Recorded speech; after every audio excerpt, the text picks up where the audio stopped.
are in the 5 o'clock hour, and if it's 5 o'clock, it's hard copy.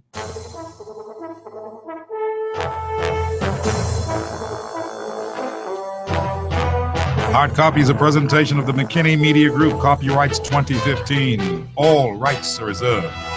The views, statements, and opinions of guests expressed on this show does not necessarily reflect the views of the host, sponsors, or operators of this radio station. No part of this program may be copied or reproduced in full or in part without the express written consent of the producers, the McKinney Media Group.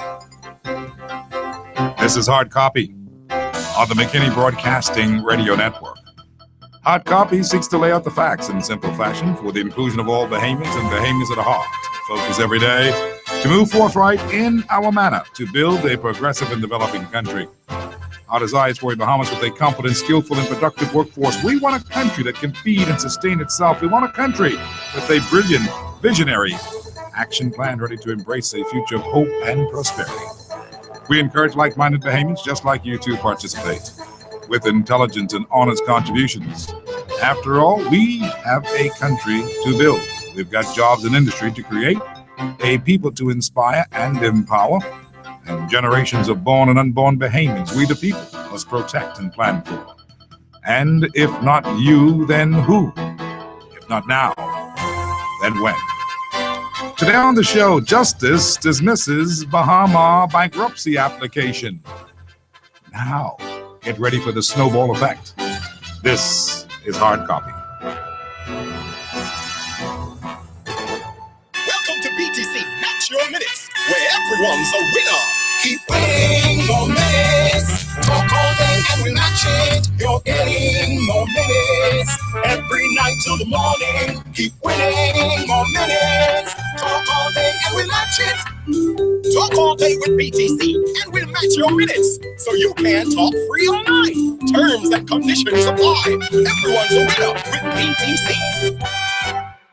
You're joking, right? I'm not reading that. Who approved this? You want Mr. Roberts mad at me, eh? Really? So you're sure now? Okay then, here goes. This week's specials at Super Value and Quality Supermarket include Sawyer's mayonnaise, a 32-ounce jar, $2.99. Kraft macaroni and cheese, 7 1/4-ounce box, 99 cents. Kellogg's Raisin Bran Crunch cereal, 43 1/3-ounce box, $8.99. Value Time towels, 1 roll, 99 cents. Boneless chicken breast, $2.89 per pound. Too good to believe. That's Super Value and Quality Supermarkets.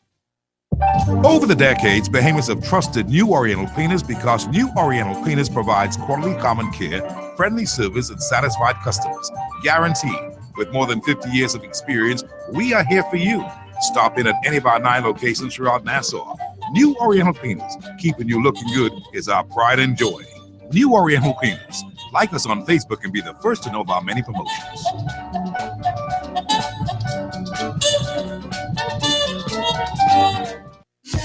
Commonwealth Bank auto loans are as hassle-free and easy as it gets. It's just that simple. With on-the-spot dealer reps to approve and help you through the process, you're right. It really is just that simple. With the many options available, like insurance financing, low down payments, and easy monthly payments, Commonwealth Bank had all the flexibility I needed in an auto loan. Thanks, CB. Thanks, CB, for making it quick and easy. Commonwealth Bank, leader in personal banking services. Great news. We have a chance to experience the magic of the Rio 2016 Olympic Games, courtesy of Visa. That's great, but did you really need another bathing suit? I'm just showing my support for the swimming event. And the skirt? For the tennis, babe. So these high heel shoes must be for track and field then? Of course not. They're for the nightlife. We're going to Rio, aren't we? It's easy. Get approved for a Visa RBC credit card or use your existing Visa RBC credit or debit card for a chance to win. Visa, worldwide sponsor of the Olympic Games. Call or visit any RBC branch for more info. The best insurance in town is Advantage Insurance on Collins Avenue. They are simply the best because they provide easy, affordable insurance rates for home, car, business, or whatever is valuable or important to you. Advantage Insurance and Brokers, 61 Collins Avenue, is the fastest, most progressive insurance company in the Bahamas because they really take care of you by making insurance totally affordable. Call them now at 356-0285 or 6 or email them at info@advantagebahamas.com.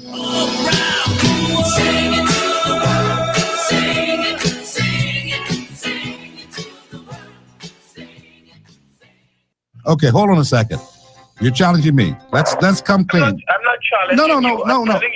Your show definitely seemed to be very factual. I learned a lot of things from listening to your show. Well, I believe you are very knowledgeable to help me with this issue. I'm saying to you, I want to know what authority you're talking from that I'm wrong. You don't make very loose wag statements. Hard Copy seeks to lay out the facts so that all Bahamians and Bahamians at heart might understand.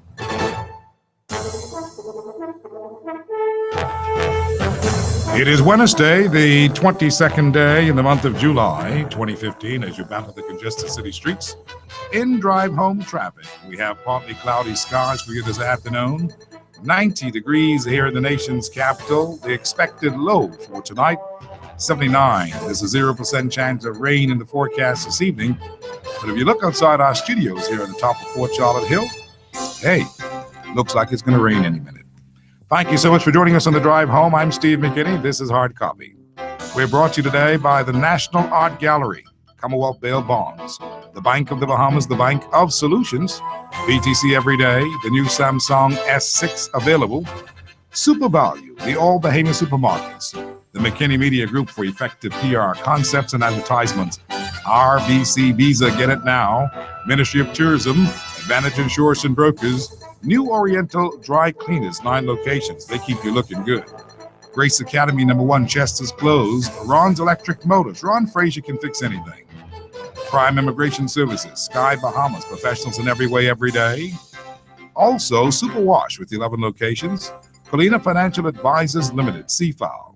Sunburst Paints, Commonwealth Bank, Summer Madness. Executive Printers, Henry F. Store, the Light People on Mackey Street. And Le Bleu, Ultra Pure Drinking Water. Happy birthday greetings goes out to the one and only most beautiful flower of the valley, Doris Fitzgerald. She turns 90 years old today.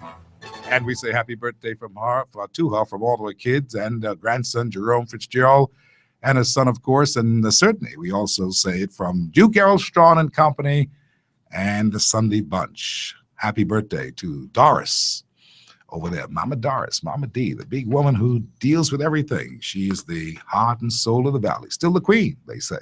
She is, of course, Freddie Munning's senior sister. We thank you so much.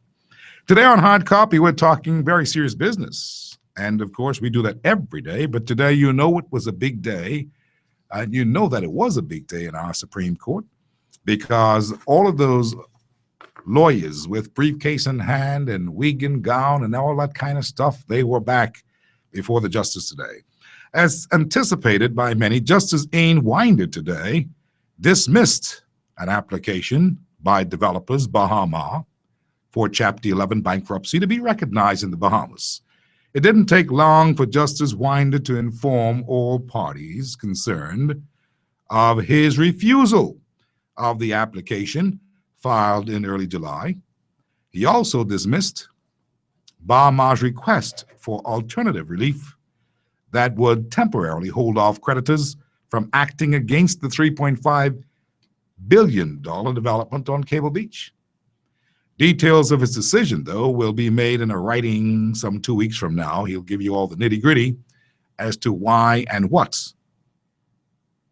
Was it a shocker for Bahama developers? Not likely, not really. You think? Was it a surprise for observers in general? Not really.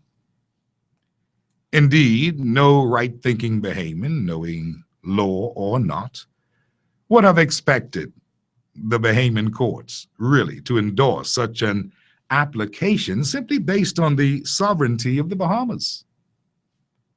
In fact, none should have been surprised, since 2 weeks ago, when the application was first filed in the Bahamian court, the Attorney General, Alison Maynard Gibson, held a press conference on that same day. It was simply, and she told this press conference that it was simply a matter of compromising the country's sovereignty if the Bahamas was to endorse the Bahama application from the Delaware court.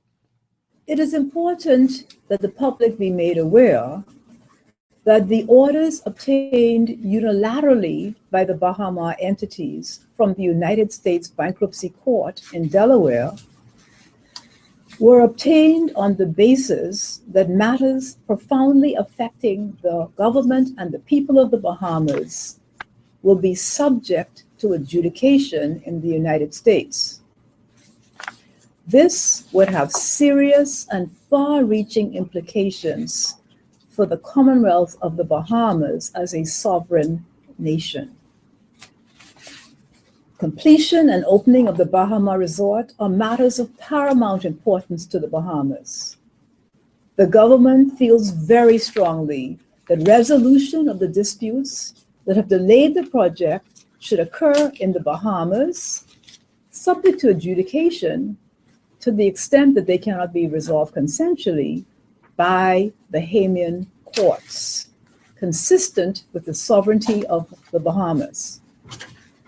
The Office of the Attorney General and the government's lawyers are therefore, the government's international lawyers are therefore examining options that will ensure that the courts of the Bahamas are front and center in this matter. This would not preclude ancillary orders being sought from foreign courts, should such orders be needed. But as a matter of high constitutional principle, and in the interest of national sovereignty, it cannot be the other way around. Allison Maynard Gibson, the Attorney General of the Bahamas, talking on that first day of the filing of the application for bankruptcy to be endorsed by our laws under our Constitution, under our legal system.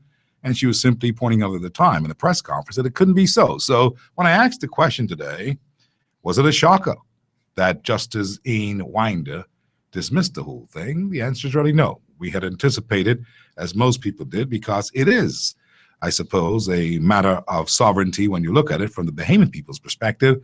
But of course, in a court of law, they went through the whole 9 yards, and the justice decided that he was going to do what he did, and he dismissed the application by the developers Bahama for Chapter 11 bankruptcy to be recognized in the Bahamas courts, and that happened today, in case you're keeping notes.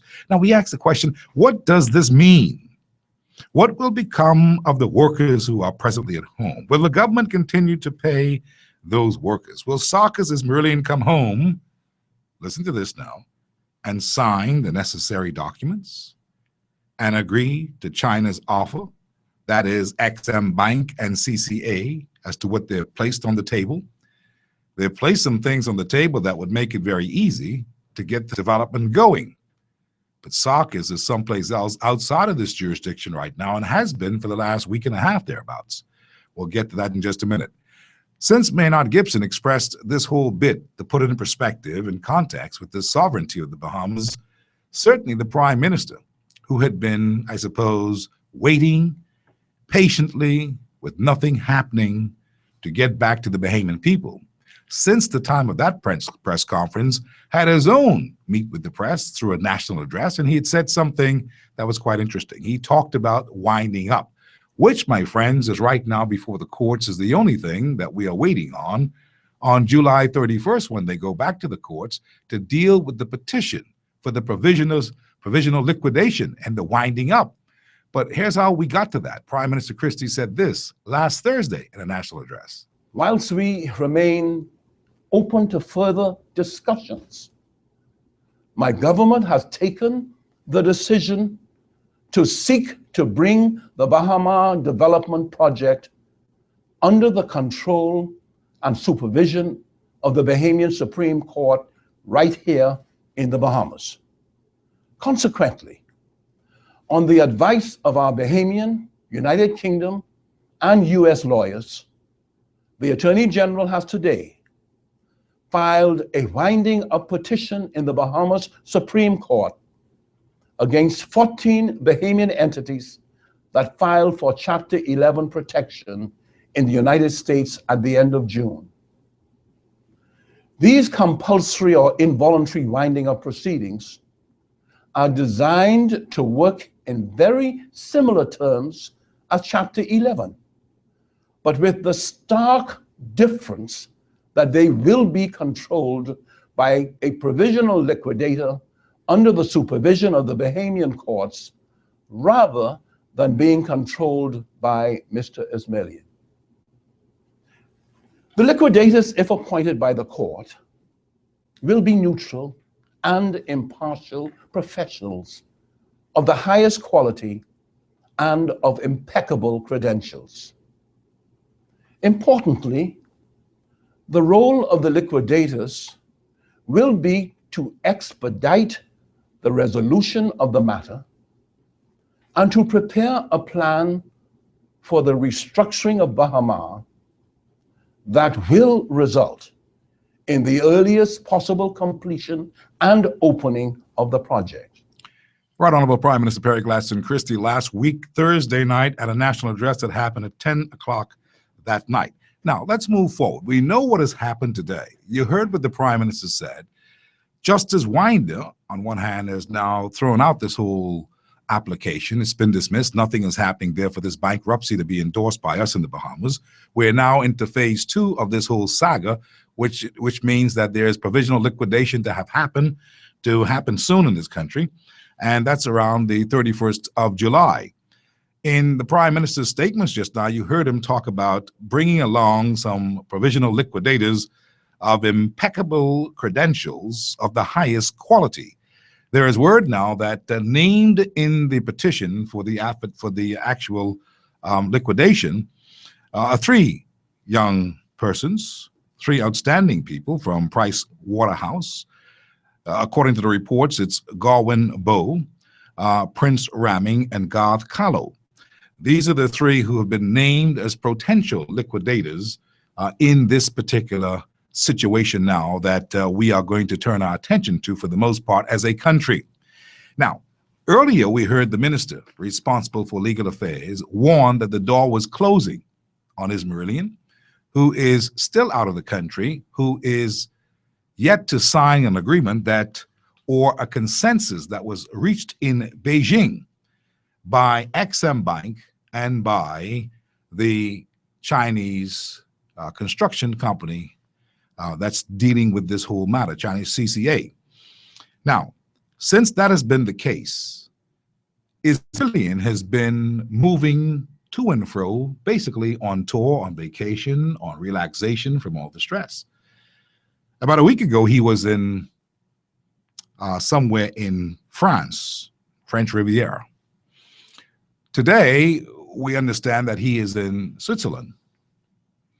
And the idea is to get him home now that this decision has been made, home meaning the Bahamas where he lives, to deal with putting his signature on an agreement that says that he is in compliance with what is being suggested, offered by Exim Bank, which is $300 million, which he originally said that he needed to sign and to get this project going, and an extra $150 million from the CCA.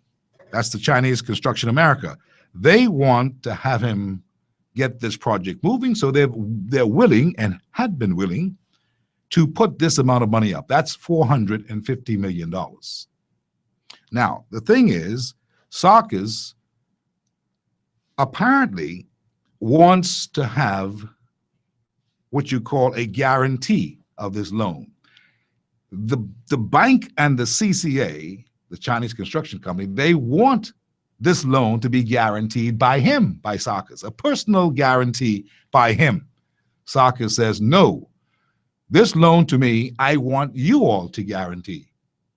In other words, he is not willing to be the guarantor of this particular loan, though it is for him to continue as a developer and finish this particular project. That's really, in a nutshell, where we are, because once he agrees that this is sufficient money to go and do what he has to do to get this project going, then we are all back in business, is what the government of the Bahamas is believing, and is what the Exim Bank and the construction company are believing. But apparently, Sarkis, as I said, is someplace else at this particular time, and they can't seem to get him home to deal with this particular matter. Hopefully, the hope is that he will be home soon like in the next 24 hours, to come and get this matter moving, because time obviously is not on his side. If there's going to be a winding up, then that means that we are now looking forward to a liquidation. And if that's granted by the courts on the 31st of July, the liquidation will begin. And the idea of this particular liquidation, in the words of Christie, is somewhat like a Chapter 11, in that the assets would not be sold off willy-nilly, but that it's going to be for restructuring under a court-appointed liquidator. And I named you the three people who are in the forefront of this particular matter. Which brings me to today's discussion with the very, very capable Halson Mutri, who's my guest here for this particular edition of Hard Copy. Halson, of course, we borrowed him from The Last Word and from his business practice as a lawyer. And we are certainly happy to have you here this afternoon. Mr. Mutri, how are you, sir? I'm good, Steve. It's a pleasure to be here. I'm happy that you are. And I know that you're going to bring fresh eyes to this matter and some good insight, because basically, Halson, let me say, you called it, you know. A couple of weeks ago, when this thing happened, Halson Mutri actually called it. He was sitting on this show, and he told us some things that would actually happen. And as a result of it, we are able to understand that they were right on the money, he and Paul Moss, two extraordinary, fantastic lawyers. They both were on the right matter with this thing, and they said that the proper forum for this particular hearing of bankruptcy, or whatever they were seeking at the time when they first made the announcement, that shock announcement of Chapter 11, they said, look, the only place that they really can be looking to something like this to take place is in this jurisdiction, which is in the Bahamas. I just want to say, I want to be very clear so the Bahamian public can understand, and so our judges can understand too. This is where the assets are. And it takes precedent, because I can tell you, when you read case law about the way the United States would deal with such matters, if that asset is inside the United States, my brother, you could forget. I don't care what your laws are, because your laws are only as good to the border of your country. That is why I say that with this conflict of laws that we are experiencing now between the U.S. jurisdiction and the Bahamian jurisdiction, the first question that needs to be resolved is which jurisdiction is the proper forum for dealing with this matter. And I submit that the Bahamas is the proper forum. If you look at the companies that they have listed in this bankruptcy application in Delaware, only one appear to be an American company. All of the others are listed as limited liability companies, which suggests that these companies are registered in the Commonwealth of the Bahamas. And they would have to be registered here. Yes. They would have to be registered here, but even though they are an American company, in order to do business in the Bahamas, it has to be registered. So the Delaware companies that we may assume to be in America would be registered in the Bahamas. Yes. So they are registered here. Yes. So that's what I'm saying. That makes the Bahamas, in my estimation, the proper forum, because this is the forum and the jurisdiction where these companies are registered. That was then. This is now. Good afternoon to Halson Mutri again. Yes, now, Steve. look, what are we looking at here? Because today we heard what the results were. Everybody's anticipating similar results. They were thinking that this is going to be no surprise. Was it a surprise to you, first and foremost, and where do we go from here? Steve, it wasn't a surprise to me at all. My only concern now is that since the decision has been made, there is still the option of the appellant process open to Bahama and Mr. Ismailian. And so as a consequence of the decision today, and the Honorable Judge indicating that he would not give his expressed judgment until for another 2 weeks, right, creates a very interesting scenario in my estimation. How so? In that the decision has already been made verbally. The specifics and the reasons for the decision will be delayed for 2 weeks. So how does that impact the Chapter 11 proceedings that are ongoing in the United States of America. It's going to be interesting to see how the Delaware courts proceed from this point on. And that will indicate to us what sort of geopolitical circumstance might be brought to bear in this whole entire matter, because we have multiple jurisdictions and we have actions in both of those jurisdictions. In the Bahamas now, we have determined that we are not going to recognize or enforce any judgments in the Delaware and the U.S. courts or in the U.S. jurisdiction as it relates to this matter.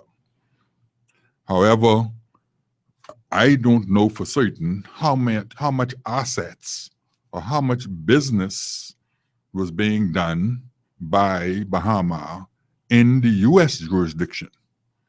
So if the U.S. courts continue with their process and make certain rulings that could impact the Bahama entities that have business or assets within the U.S. jurisdiction, it's going to be interesting to see how that develops and how that is dealt with.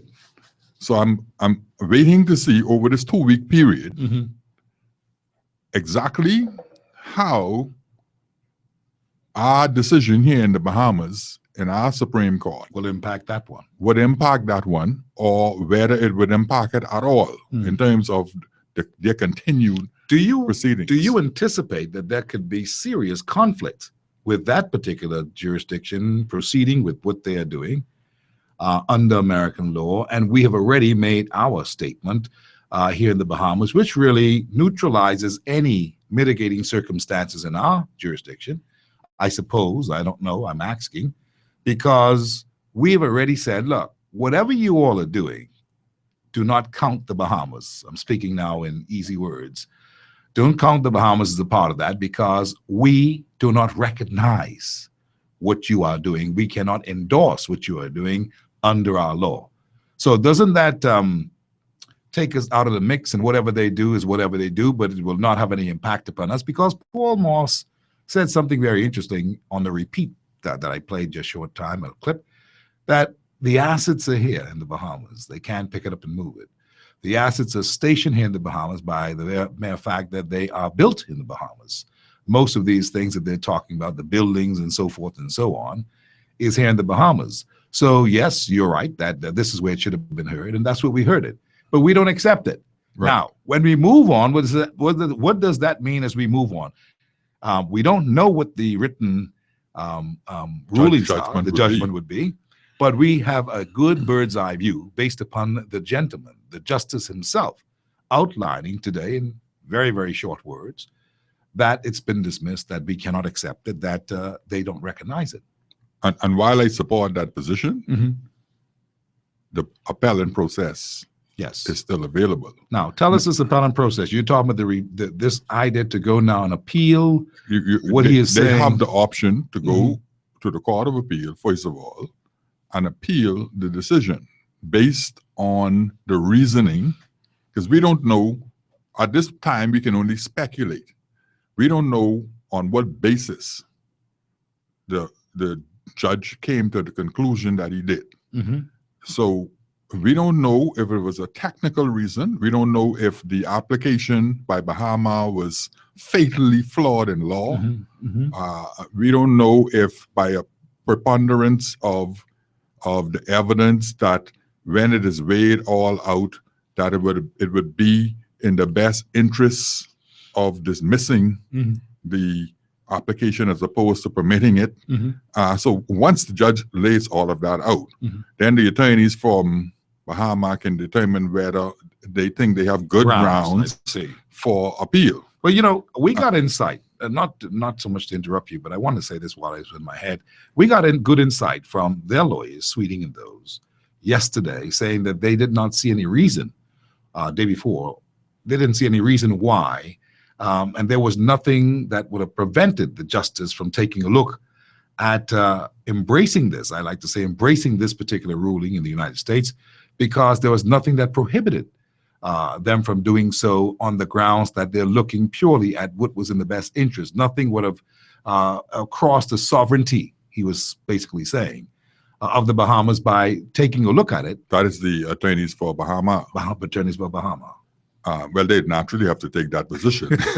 What I would expect them, but I'm saying on the merits of that argument, are there any merits in that particular argument that the justice would not have anything basically to concern himself with when it comes down to the sovereignty? Because I believe, bottom line, Hassan Mutri, that when that written thing is done, that may be the crux of the matter, this whole idea of sovereignty.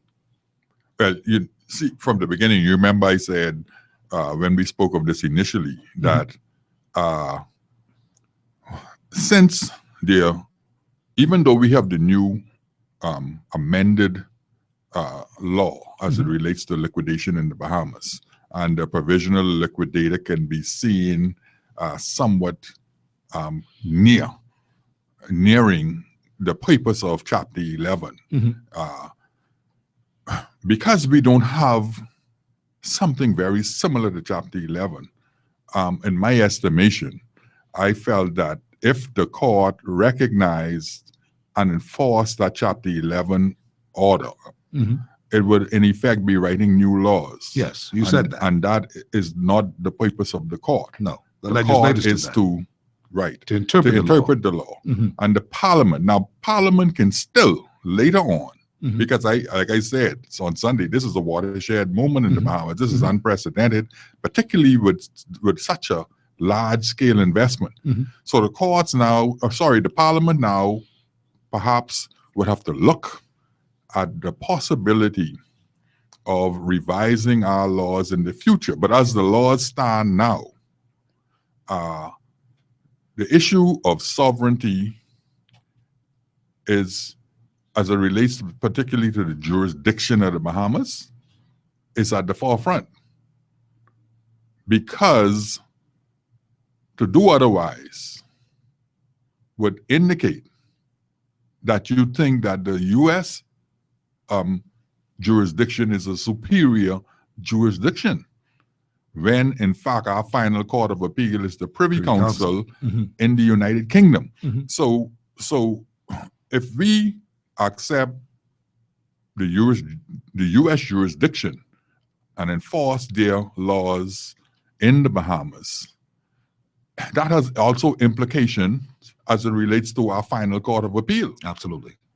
So we would also be suggesting to the world that the U.S. jurisdiction is superior to the United Kingdom jurisdiction, which basically is the foundation of the common law upon which the U.S. jurisdiction was built. Even though they have varying, because of their structure of governance and their court system is different, the foundational aspect of the law is based on the common law jurisdiction. So tell me, you were anticipating such a decision today based upon the fact that the groundwork has been set as far as sovereignty. That is the main principle here. The sovereignty of the Bahamas coming into question by going cross-border jurisdiction to do something because of an application that was brought to our courts. Never mind that it is an urgent matter, that people's livelihood are at stake, that a development could come crashing down based upon what they had presented in court, that they really, really, really need this endorsement to be able to get into the DIP funds to make sure they can get access to millions of dollars to pay off some people while holding the creditors at bay for the time.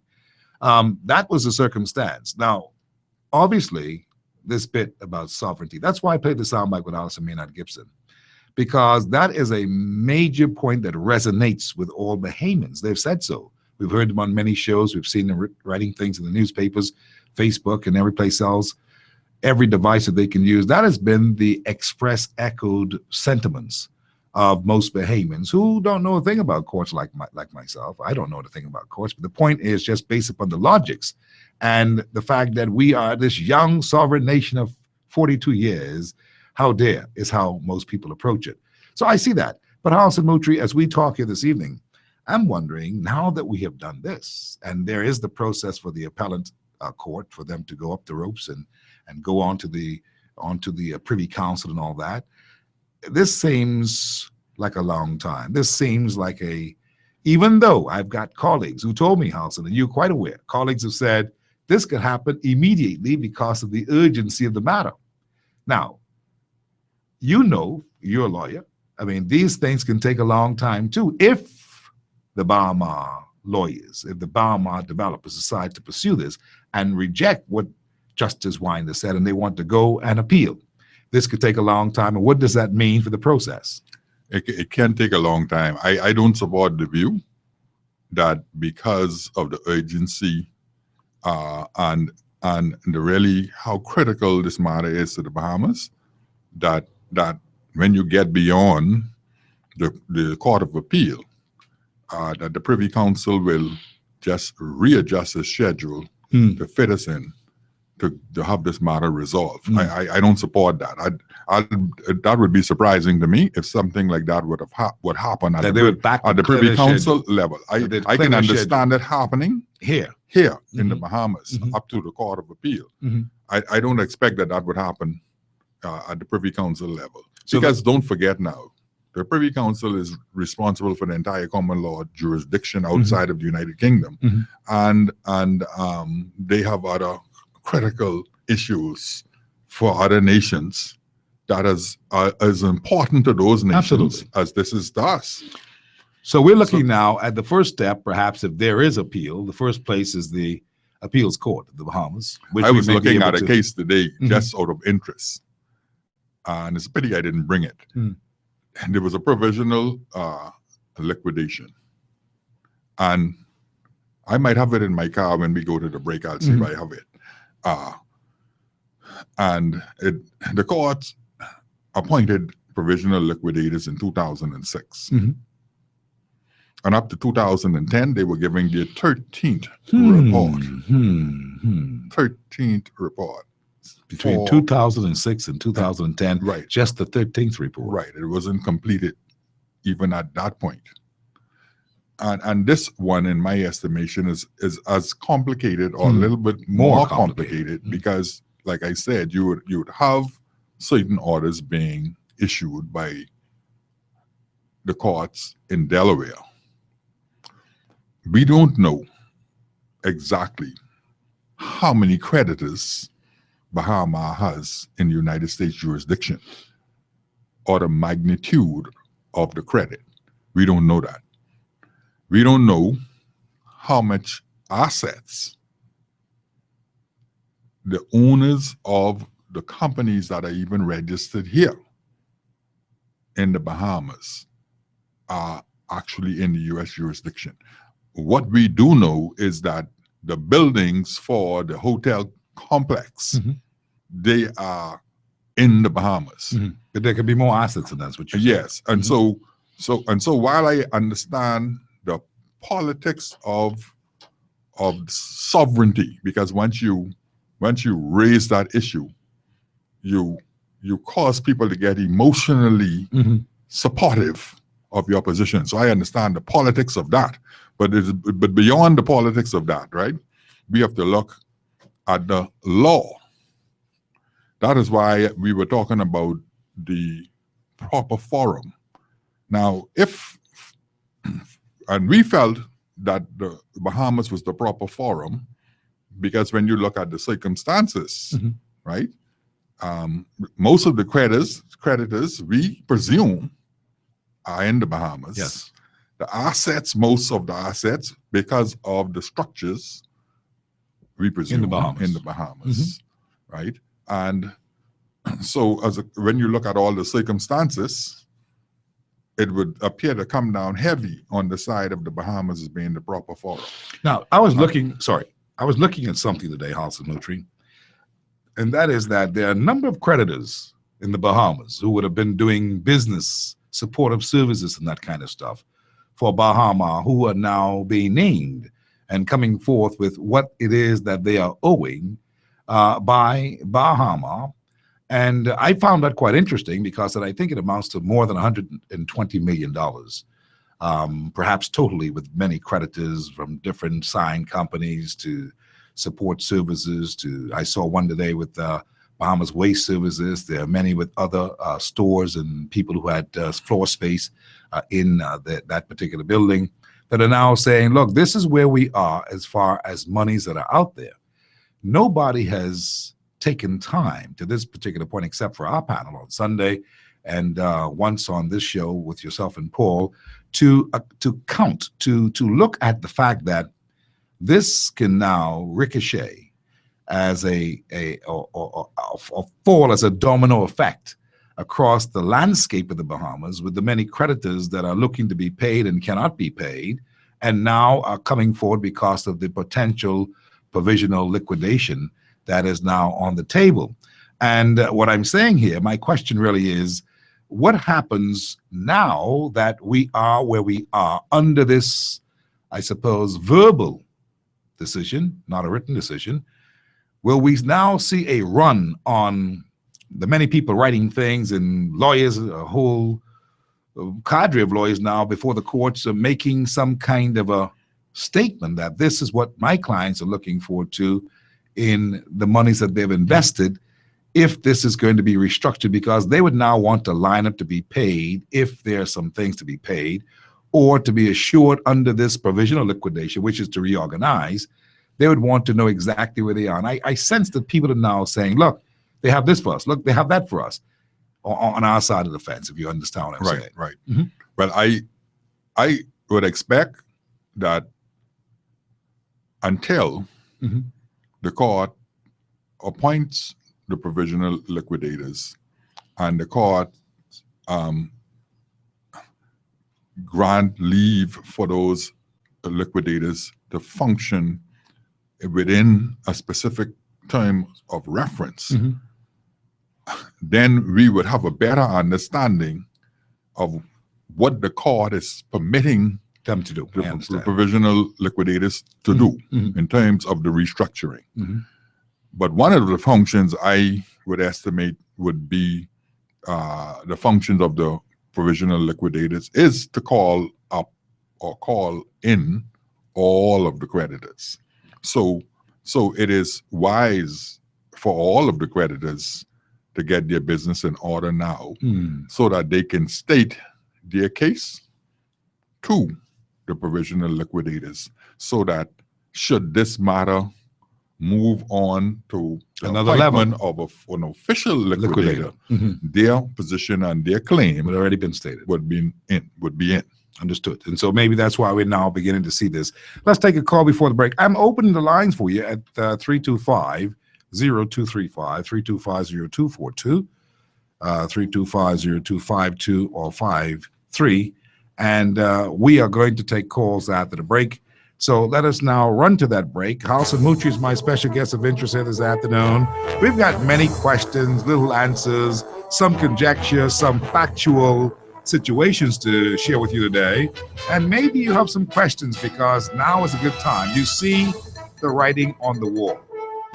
If this is going to stand what has happened here today, we ought not to complicate ourselves, in my opinion, as to what may happen in another jurisdiction. We know what has happened in ours. Does this signal to us that if they owe me 10 cents, I want to make sure I write that down? Does this signal that to us now? Listen to me, creditors. Listen to me, you people out there who have been doing business. Some weeks ago, the question was asked, when are they going to move to have this thing wound up? 3-4 weeks ago. Now we see what the justices said. It cannot happen. We cannot endorse it in our jurisdiction. Be gone with it. This is Hard Copy. We're back in just a minute.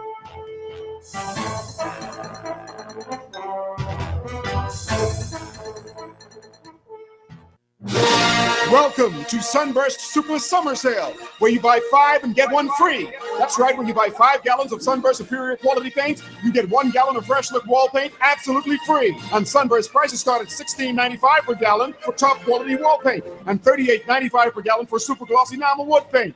In addition, Sunburst will be raffling 3 32-inch flat screen TVs and 3 washing machines to lucky customers. So hurry on down to Sunburst Paints on Howard Road. Sunburst, where every gallon is guaranteed. Executive Printers. We're professionals. At Executive Printers, we do not participate in trash talk. We concern ourselves with the accuracy and security of your laser check. That is why we put 15, yes, 15 securities on your laser checks. This is not trash. This is fact. It makes fraud almost impossible. Call us today at Executive Printers at 393-5011 or email us at sales@epbahamas.com. That's sales@epbahamas.com. Executive Printers. Laser checks. We do them right.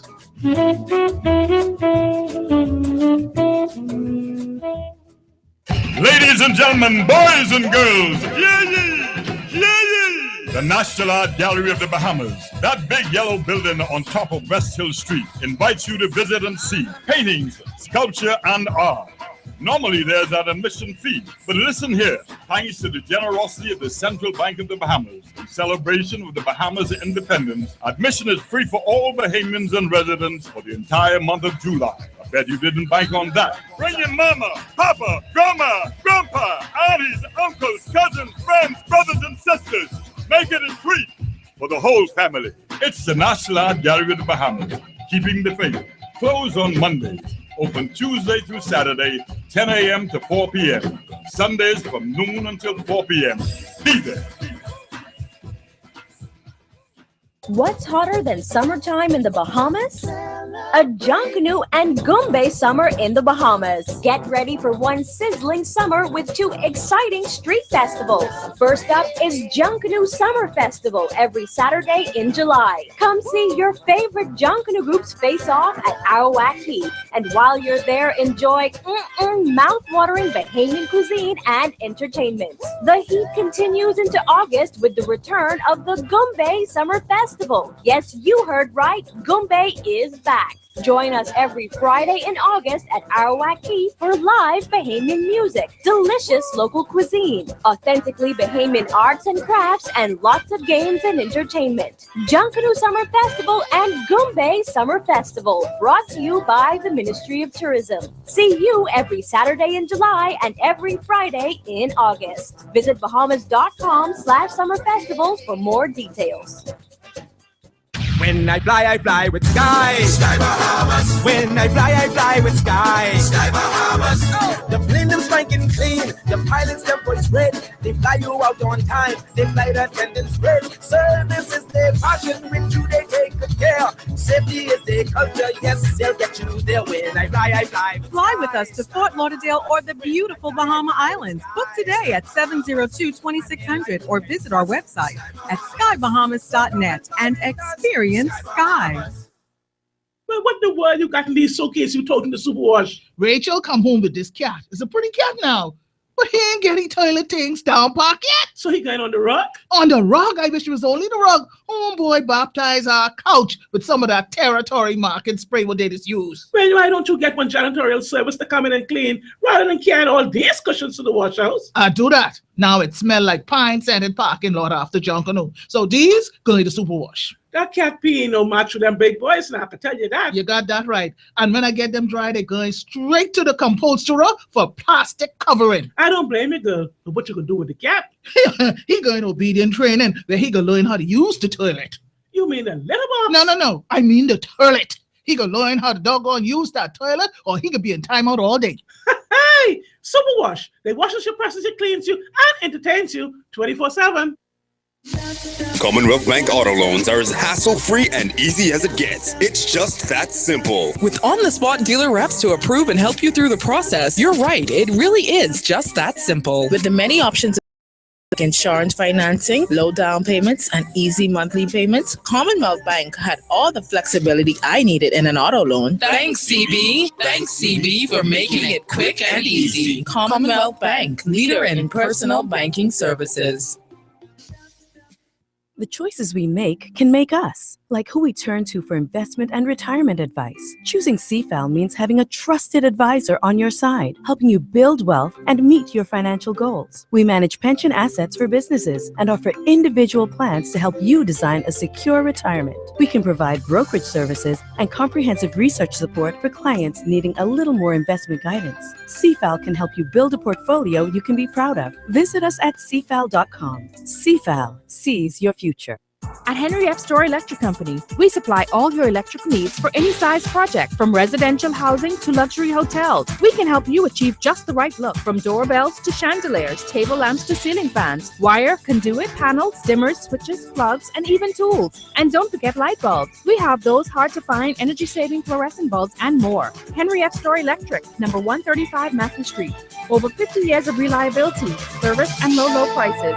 We also ship to the Family Islands. At Ron's Electric Motors, they repair and rewind all major brands of electric motors, heat and cooling water pumps, generators and generators back end, welding machines, electric lifts, air compressors, battery chargers, and more. They're equipped to handle up to 850 kilowatts and rewind up to 450 horsepower motors. They're conveniently located on the corner of Wolf and Clarence Roads and are open weekdays 8 a.m. to 5 p.m., Saturdays till noon. They offer 24 hours emergency assistance. You can reach them at 242-356-0249. There's no other talk show like the show. If it's 5 o'clock, it's Hard Copy.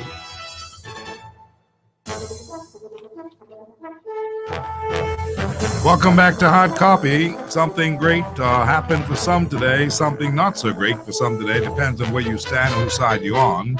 As anticipated by many, Justice Ian Winder today dismissed an application by developers Bahama for Chapter 11 bankruptcy to be recognized in the Bahamas. Didn't take long for the justice to do that either. He informed all parties concerned of his refusal of the application filed in early July. He also dismissed Bahamas' request for alternative relief that would temporarily hold off creditors from acting against the $3.5 billion development on Cable Beach. We are with Halson Mutri this evening as we analyze and talk about what this means and what this could mean for the Bahamas. We do know that it's going to have somewhat of a domino effect eventually, because where it is now, it's been dismissed from our courts. It may now be proceeding in another jurisdiction, which may not be something that we have any control over. But at the end of the day, with the project being here, the workers being here, and the assets being here, there's quite a considerable a number of things for us to consider. And the first thing that people may want to consider is what's really going to happen to these workers who have been sent home, 2,400 of them, Bahamians, and another 3,000 to 5,000 who were hoping to get in and had been already authorized with jobs that they would get once this project got underway.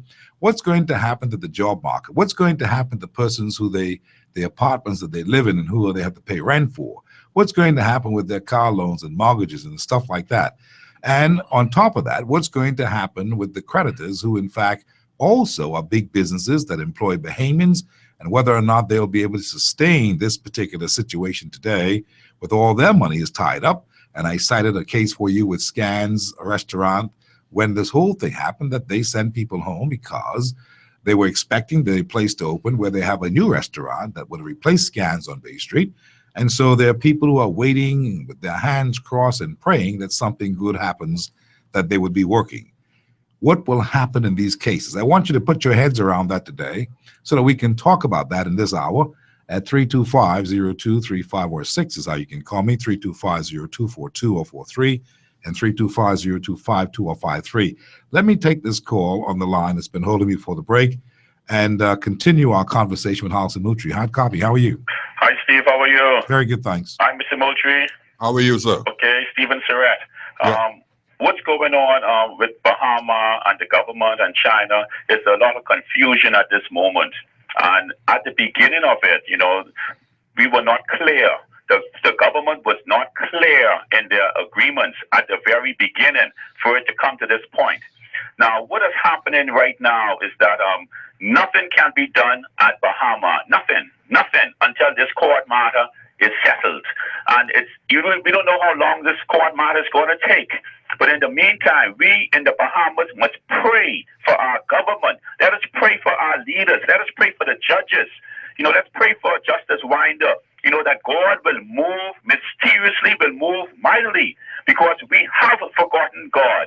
How could we be in bed with China, who is communist and who are Buddhist, don't believe in God? We must recognize these things. We must recognize Ismailian, who is so deep into the Catholic faith, and being in bed with America as well. For America to come up with Chapter 11 against the Bahamas, something is wrong with that. America is no example to the Commonwealth of the Bahamas. We see what's going on with the Pope going to meet now with Obama in September. That is something drastic. That is something drastic. To come up with Stephen, 11 commandments. We must follow what the Word of God is saying. Don't leave the Bible all by itself. Follow what is being fulfilled in the Word of God to see how it relates to what's going on in the world today. But my brothers, you ought to be encouraged. The people will be taken care of, because we Bahamians, we know who we put our trust in. Our trust is in the Lord Jesus Christ. And we will be taken care of. You ought to be encouraged, my brothers. Thank you. I appreciate it. And the 11th commandment, I'd be interested in hearing more about that, but not just yet. Some people may say, well, what does that have to do with anything here in the Bahamas with what he's talking about with America and bankruptcy and Chapter 11 and want us to endorse it? This is where Ismailian went, because he figured that he was sure and guaranteed that this would happen under the filing of Chapter 11, that his assets would be protected and he'd be starved off from the creditors at this particular time. So he would have played his cards as a businessman, looking for the kind of relief and the comfort zone that he would need in order to restructure, because that's the whole idea, to restructure the company. What the Prime Minister had said just recently, Hansen Motri, is restructuring will happen under this winding up process for the provisional liquidation, but appointed by the court, but under our rules in our neck of the woods, and by people who are impeccably qualified to do this kind of a thing, and they will do the assessment and the rearrangements. And Ismailian, he said in his speech, will not be a part of that. See, these are things that I think are key now, that this decision has been made. Though verbal, it is a decision that will be upheld and that will be appreciated and respected by all parties concerned, from Justice Winder. I think that what has polluted this whole entire matter was the government's delinquency in taking action. Their delayed action has caused major concerns as it relates to their purpose and their motivation. You remember from the very beginning, we were suggesting that quick action be taken in terms of filing the winding up petition. Yes. Prior to Bahama even having the opportunity to go before the Court of Supreme Court to make the application for the recognition and enforcement. When we heard of the Chapter 11, we said that, look, you did. First thing Monday morning, the government's application or some major creditor application petition should be in for the winding up. Now, because of that delay and all of the bad words that have passed between the developer and the government, in particular the Prime Minister, and the failed trip to China, it clouds the entire issue. When particularly you hear statements like, no one is questioning the qualifications and the independence and so on, and professionalism of the liquidators, or who have I been identified. Yeah. But when you put that in perspective with the statement that we want to make certain that Ismailian is out of the picture, has nothing to do with it. It gives the impression that one of the principal reasons for going this way is to displace him. And to me, that's a short-term perspective in terms of outlook, because that very action there while it might gain success in the short term in terms of dealing with its Marillion, unless we change our way of developing this country, that could have far-reaching negative implications into the future. You're saying that investors would be leery when it comes to the whole idea of doing business in the Bahamas, because Ismailian, through the first blow, that was a real, what you call, under the belt blow. If you were boxing, he threw one under the belt. And that was that Christie and his administration were attempting to basically take the business of nationalized private investment, private assets in the Bahamas. That would be heard all around the world. That was an ugly thing that he said. Yes. But he said it. I don't believe that that was the purpose of what the government is doing, but that had to have been an expected outcome of the action. Yeah.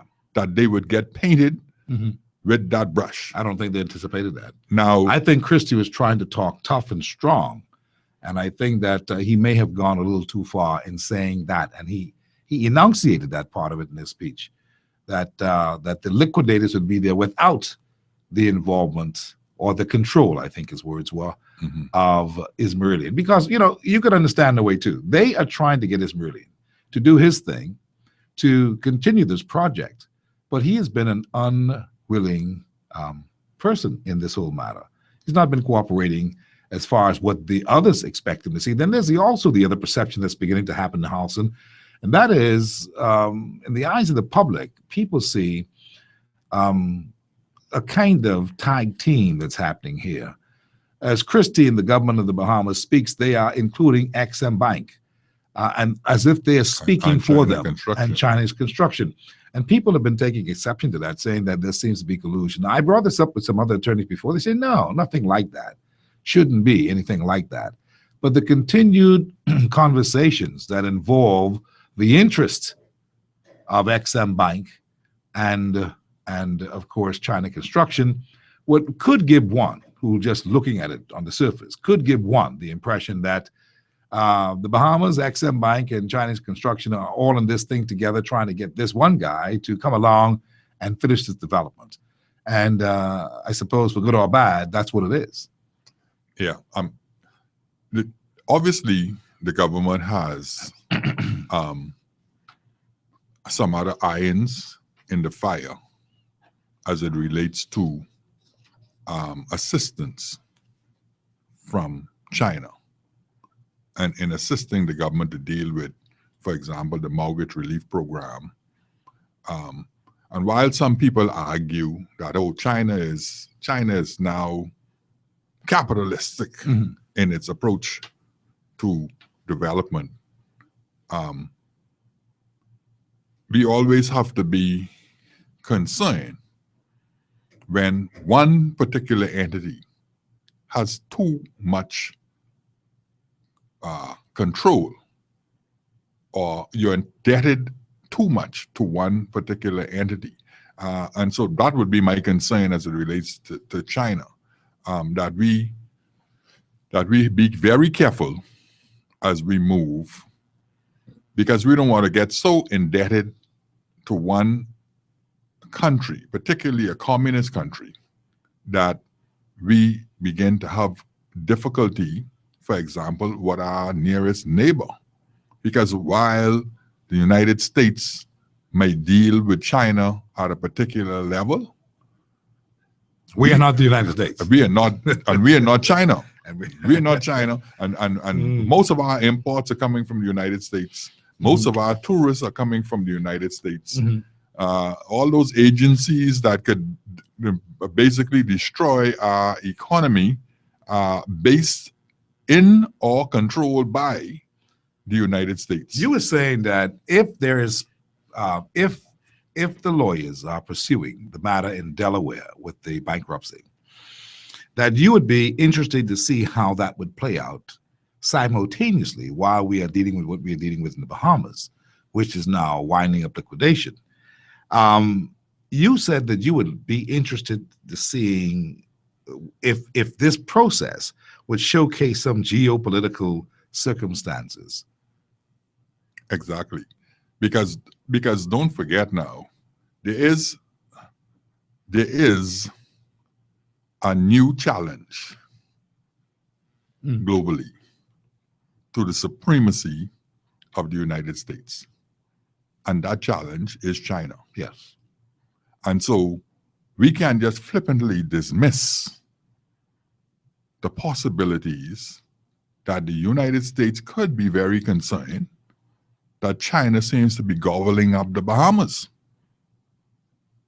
And the fact that this Marillion went into the United States shouldn't also be minimized into just simply a business transaction and an opportunity. He may be putting two giants together on a battlefield for the Bahamas. And we don't know the level of the United States' interest in preventing the further encroachment on their doorstep of China. Don't forget when we had a situation in Grand Bahama with Hutchison Whampoa, we suddenly found ourselves being under travel advisories and under threats. I remember I was coming from Washington, D.C. when I got in Atlanta. They were everybody traveling to the Bahamas. They were putting up us against the wall, frisking us, putting metal detectors on us. Announcements were going on in the airport that if you're traveling to the Bahamas, you shouldn't leave your bag unattended. You shouldn't do this. You shouldn't do that. I got the impression from listening to all the announcement that something like warlike or terrorist-like was happening in the Bahamas, and they do those sorts of things, and sanctions be put on you in certain ways, equivalent to Cold War. See, and so you cannot dismiss that. Now that doesn't mean that we should get afraid and not act as a sovereign nation because of it. But when we do act, we should always be cognizant of the fact that we are, in the scheme of things, in terms of world politics, an ant fighting an elephant. Now, some of us who are believers, we know that David could conquer Goliath, right? We know that. But how many times we want to test that? If we're testing it when you're not prepared. You see, we're not in a position where we are prepared right now. Understood. We're vulnerable. There's no question about it. Well, listen, we're talking today with Harrison Mutri. We're going to get into some other sides of this conversation today because I think it is now worth us really paying attention. We've been hearing all kinds of stuff about this Bahama situation. It's become complicated and I suppose dilutes your interest because of all these lawyers and everybody else talking about it. But this is where it is now. And this should give you good indication as to how it could be protracted to the point where those local workers, those local creditors, those persons who are looking for something to happen quick, fast, in a hurry, now need to take a reality chill pill. Because guess what? Even the Prime Minister in his latest pronouncements had said, listen, we hope that this is going to happen soon, this development. He didn't say November. He didn't say next year. He said soon, very vague and just hanging there after he made his national address. Since his national address, there have been a lot of people who have said that maybe we shouldn't have done this. Business people who are obviously involved as directors and also as creditors with Bahama, they've criticized the statement, not so much Christie the man, but the statement, the position taken by the government that maybe we should not at this time have said anything about liquidation. Wait until the conclusion of that July 20th hearing, which was a couple of days ago, which was put off until today, now today being the 22nd. We all now know the position of Justice Winder. It is a no-go. It's a no-can-do. Right. And so now that it's a no-can-do, where does that leave YOU on this no-can-do? Get involved. 325-023546 is how you can call me. RS, how are you? Yes, I'm pretty good. Good, sir. I'm listening to you. Yes, I listened to you for quite some time. I regard Bahama. Yeah, you're going to have to call me back on the next line. That line that you're on is no good, my friend. Okay. I can't hear you. Go ahead. Go try again. Okay, can you hear me now? Yes, I can. Okay. what I was saying is I was following you all along. This Bahamas situation started. I've listened to you on Sunday, and Mr. Mutri, I follow him pretty closely. And from my perspective, if this was in Mr. Mutri hand, this place would have been obliterated. Okay, because he has, when I listen to him, he has no foundation. What do you mean? So listen what I'm about to say. I'm listening. When we talk, listen how it all began. Remember the government could not make or come up with a decision with respect to the construction of the road, right? Yeah, I remember. The reason for that is for these foreign investors, Mr. Ismailian, they were playing games. Okay, so the government went along with that. But, I mean, I think the rubber really hit the road when Mr. Ismailian went and filed for Chapter 11. Yeah. When that happened, the government said, wait, enough games. Mr. Mutri was saying that was the right thing that Mr. Ismailian did. No, I never said that. Well, okay. Get your facts straight. Okay. Don't accuse me of what I didn't say. Okay, well, okay, you could, okay. I explained the reason why someone would pursue a Chapter 11 and what Chapter 11 it was the right thing. Meant. I didn't say it was the right thing. Okay. I said that was a business strategy. It was you said it was a good one, right? That he used. I never said it was a good one. It was a good one in his behalf. Yesterday, well, for me, it was a good one. No, you trying to tell the public that I said something that I didn't say. Okay, well, I don't want to argue. So, There's some yeah, things well, I just need to bring out. Yeah, but but bring out the truth. Yeah. Okay, I'll bring out the truth, Mr. Mutri. Okay, so what happened was the Attorney General went to China as an observer, as try to sit down and listen to the discussion between the Exim Bank and the construction company. And when she got there, this what happened with this scenario. She realized that there was no progress being made. So she said, these guys are playing games again. Let me come back and do what I have to do. And once now she did what they had to do, Mr. Mutri was saying, oh, you can't do that. He just said on the radio that, give me some time, he just said that, what foreigners would look at this and say, oh, the government is nationalizing, investment. I put it to you that foreign investors are looking at this and they're saying, you know what? These guys in the Bahamas know what they're doing.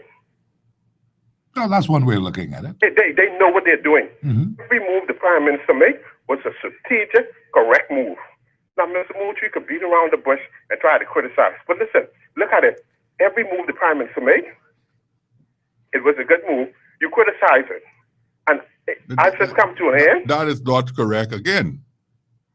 As it started to come to an end, what happened? I'll let Alton respond. From the very beginning, I was my position was that hold on a second, call. From the beginning, my position was that I don't see how possibly the court could rule in favor of the bankruptcy application, Chapter 11, that was. Okay, if that's the case, why should foreigners now look at this in a negative way, if that's the correct thing to do? But what I'm saying to you is, you presenting a picture to the Bahamian public about what I said that is absolutely incorrect. And that you were for the ruling of the court. I didn't say that. I said it couldn't. The negative way.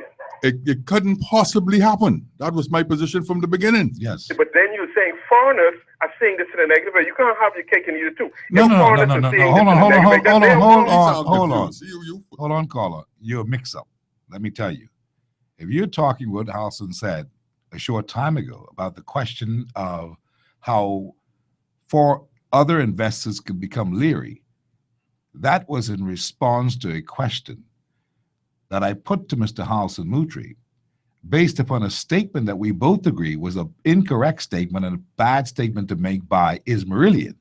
And that was a hypothesis. This was not a factual thing. It was Ismailian says this could mean this to other, to influence other foreign investors that they should be leery about doing business in the Bahamas. Right. That's how that was done. I did say that I didn't think that was the purpose of the government. Exactly. To privatize or to nationalize as private assets. I didn't think that was the purpose, but I said that you could not expect that statement would not be made because of the delayed action of the government, where it appears now that there's a personal vendetta against Ismailian, as opposed to just following the law and taking out that application, the petition for liquidation, immediately upon hearing about the Chapter 11 application. Because they waited until the trip from China, and because of the statements, it seems like a retaliation just to displace an investor. And this is why Ismailian made that statement, is what we were saying, but that is not the correct statement because we all know different. Are you there? Yeah, I'm here. Yeah. You got it clear now? No, not clear. But You know, go 'cause- ahead. Thanks a lot. Thanks. Okay, appreciate it. Yeah, he misunderstood that. That when we were talking, we were not talking from a point of view of that was our opinion. We were saying this was the conjecture based upon what Ismailian would have said in response to the Prime Minister's address, that one could have gotten that impression, which was not the correct impression because the Prime Minister said it categorically. And we know that they're not nationalizing any private assets. Exactly. We know that. Hard copy, how are you? I am great. Good afternoon, Brother McKinney. How are you? Anton, how are you? Good. Good afternoon to your guests, Good Mr. af- Moultrie, and good good af- afternoon to the nation. This is not my point, but Brother Moultrie brought up something interesting before the last call, and I just want to throw a hook on it, and that if the Americans are so concerned about the Chinese setting up shop on their door front, then why is it that they would have sat by while Harris Group, an American-based company, walked away from the table when this deal was in the palm of their hands? And why is it that they would have sat by having a front seat to watch the Chinese finance and construct the Bahama project? That's the hook I want to throw. Well, that's interesting because maybe they didn't think that your hook would hook, that it would sail, that the whole thing would have come crashing down once the Harris Group walked away, the casino fellows, the Harris Group and the Ingram. They perhaps were thinking that this whole thing would fly and fall down, and that may have been what they would, and this is only conjecture, that might have been what they were thinking, but that didn't happen. Another financier was found, and it was found all the way in China by Ismailian. But make your point. Right. Now to my point. Sovereignty gives the government of the Bahamas judiciary the ability to give way and or not give way to a multi-jurisdictional legal ruling. And I'm just throwing hooks on some of the points that the Moultrie would have made before you open up the line. Secondly, the asset is established in the Bahamas. Yes, we agree. A Bahamian registered company. We agree. Right? Therefore, Bahamas staying their Chapter 11 bankruptcy claim filed in Delaware doesn't really make one iota of difference. Okay? It would seem that way based on logic, based on fact. Yeah. Okay? And so they could stay their bankruptcy all they want. It really don't make a difference. Okay? Because the Bahamas government was elected to look out for the best interests of, if not all, the majority of the Yeah, we're a sovereign country. There's no question about it. Yeah. Okay, and then finally, Brother McKinney and Mr. Moultrie and the nation.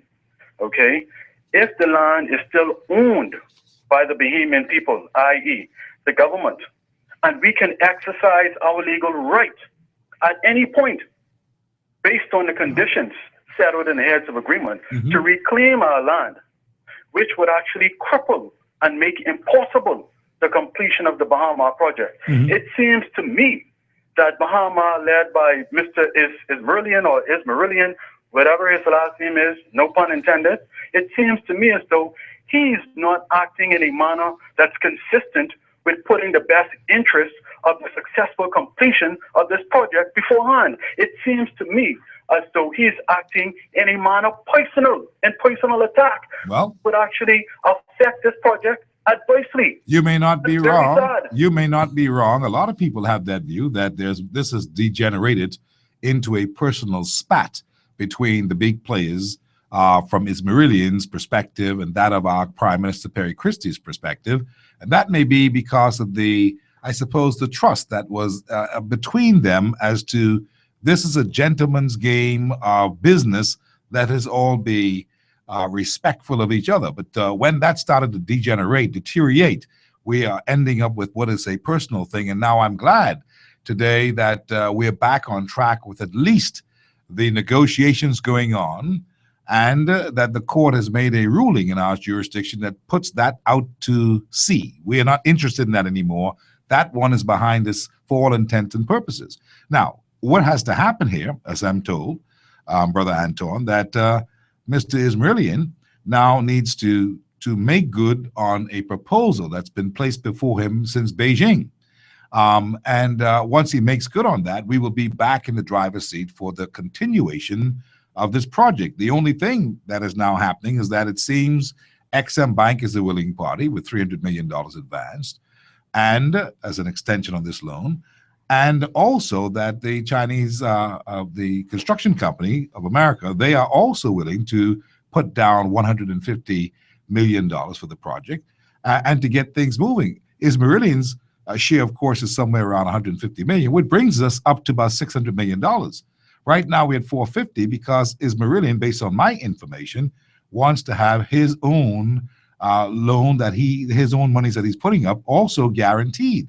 So this is where we are, and I suppose until they can reach a good consensual agreement here, then we may be out to lunch for a little while, because the only thing that could happen now, Anton, is that we continue with the winding up process, and the provisional liquidators are appointed, and they go to work and they try to take over the project and reorganize it without Ismailian being in the picture in any substantial way. Brother McKinney. Yes, sir. Now, on that same point right there is where I want to end. Don't get me wrong. I have nothing against. I don't know the man from Pat Bone. Okay. I'm familiar with a lot of his thinking. Okay, because I've been involved in some meetings where I was able to learn some things firsthand. And I love him as the developer of this project. I would love to see him remain in the head seat, because I think his thinking is of the right. It's his vision. Investors need to come into this country with. However, if he is going to continue to act in an irresponsible manner, in a personal manner, by all means, the Prime Minister, the elected man to lead this country, has to do what he has to do in the best interest of the Bahamas and Bahamians. Good day to you all, and thank you very much. I appreciate it, Mr. Thompson. I appreciate it kindly.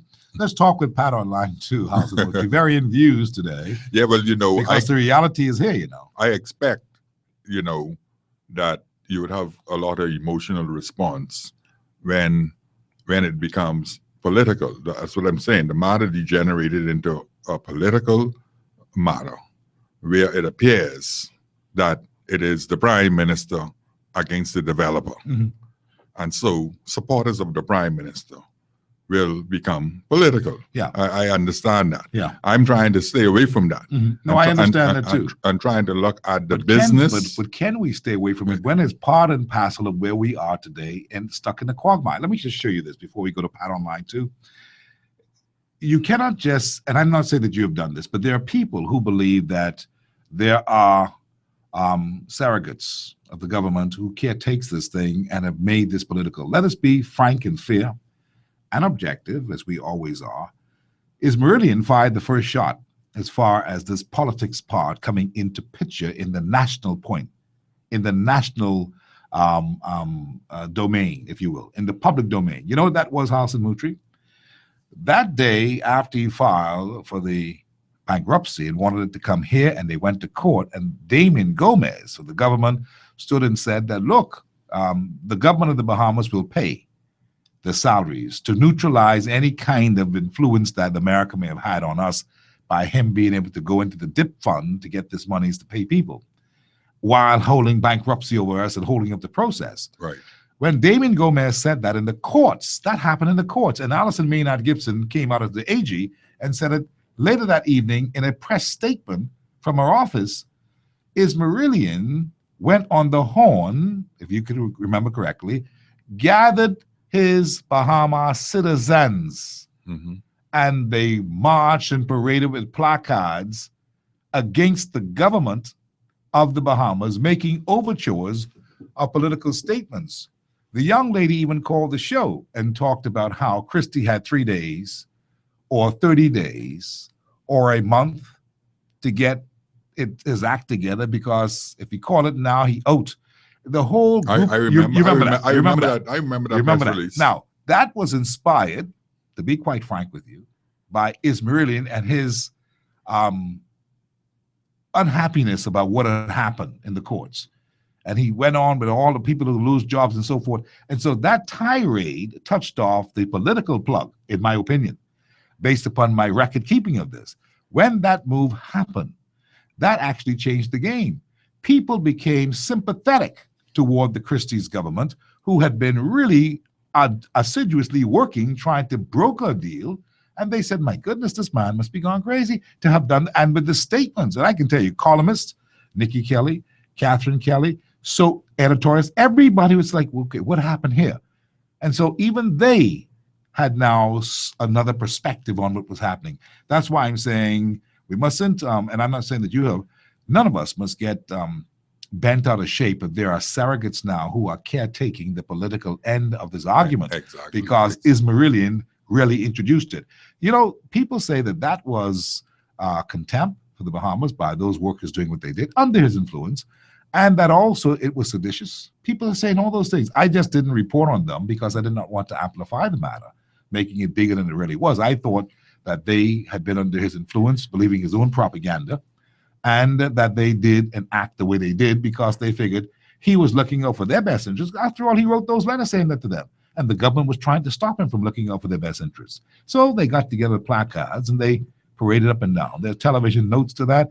We have our own footage of that. And so that's the political side that was introduced in this big argument, which was a deliberate move by Ismailian to send a political message. And yes, it might have been. I don't dispute it at all. When you look at the whole circumstances of the matter, Steve, you have a situation where this is one of the reasons why I said this is a watershed moment for the Bahamas. And I say that because I believe this should be a clear indicator to us that we should begin to look more towards assisting Bahamians to develop the country as opposed to foreign investment or wholly indirect foreign investment. We need to balance the approach, and we need to level the playing field so that Bahamians can access the type of capital that they need to assist with this development. And let me just give you a foundation of my thinking in Scripture. If you look at Proverbs chapter 20, verse 19, it says this: he that tilleth his land shall have plenty of bread, but he that followeth after vain persons shall have poverty enough. If we look at Isaiah, Isaiah talks about it too. He said, your country is desolate.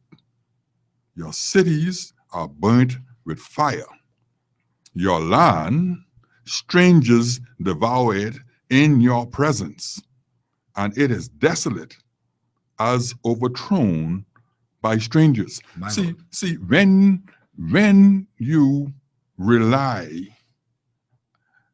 principally on someone who has no attachment to you, to your root, to your culture, or to your country, to be the provider or the major contributors to your economy, this is what the Bible says would happen to you.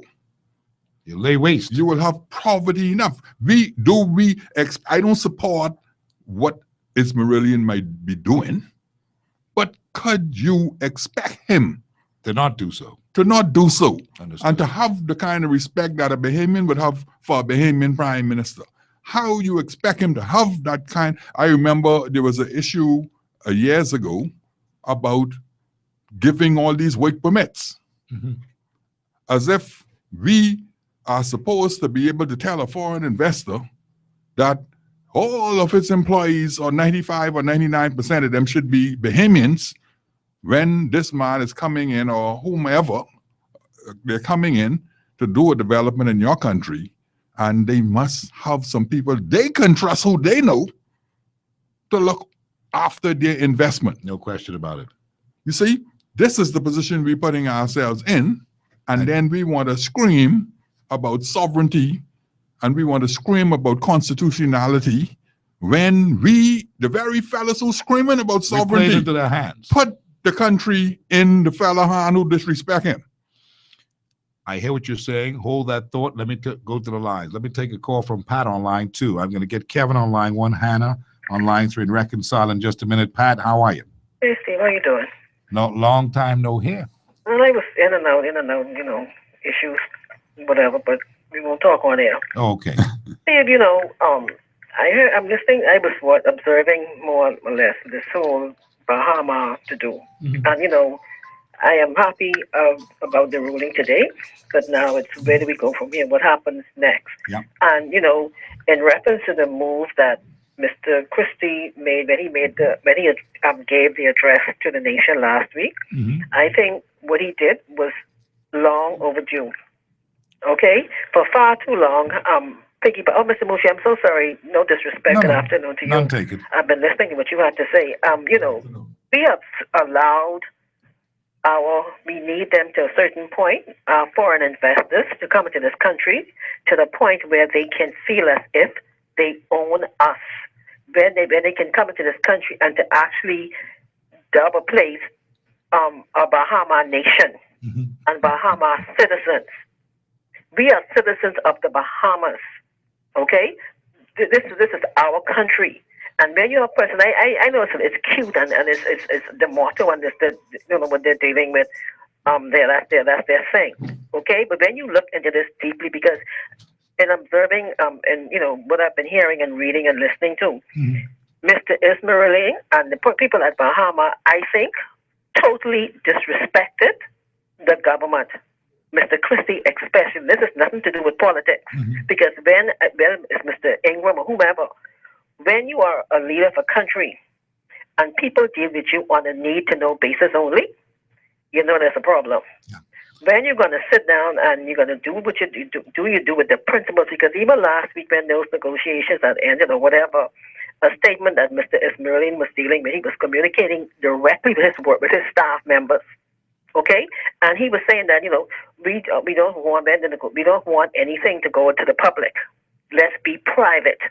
It's amongst the principles. Yeah. Well. Okay, and all I'm saying is when you respect the person, it's high time, Mr. Christie, stand up straight and deal with what he has to deal with in this country, because this gentleman was looking at Mr. Christie from a point of weakness, a weak man. You understand? Because of, I guess, you know, the talk and listening to the noise and market. I don't want anyone to make a mistake and look at the way we as politics and as far as the grand, yellow, whatever, green carry on amongst ourselves. We are one people. We can do that.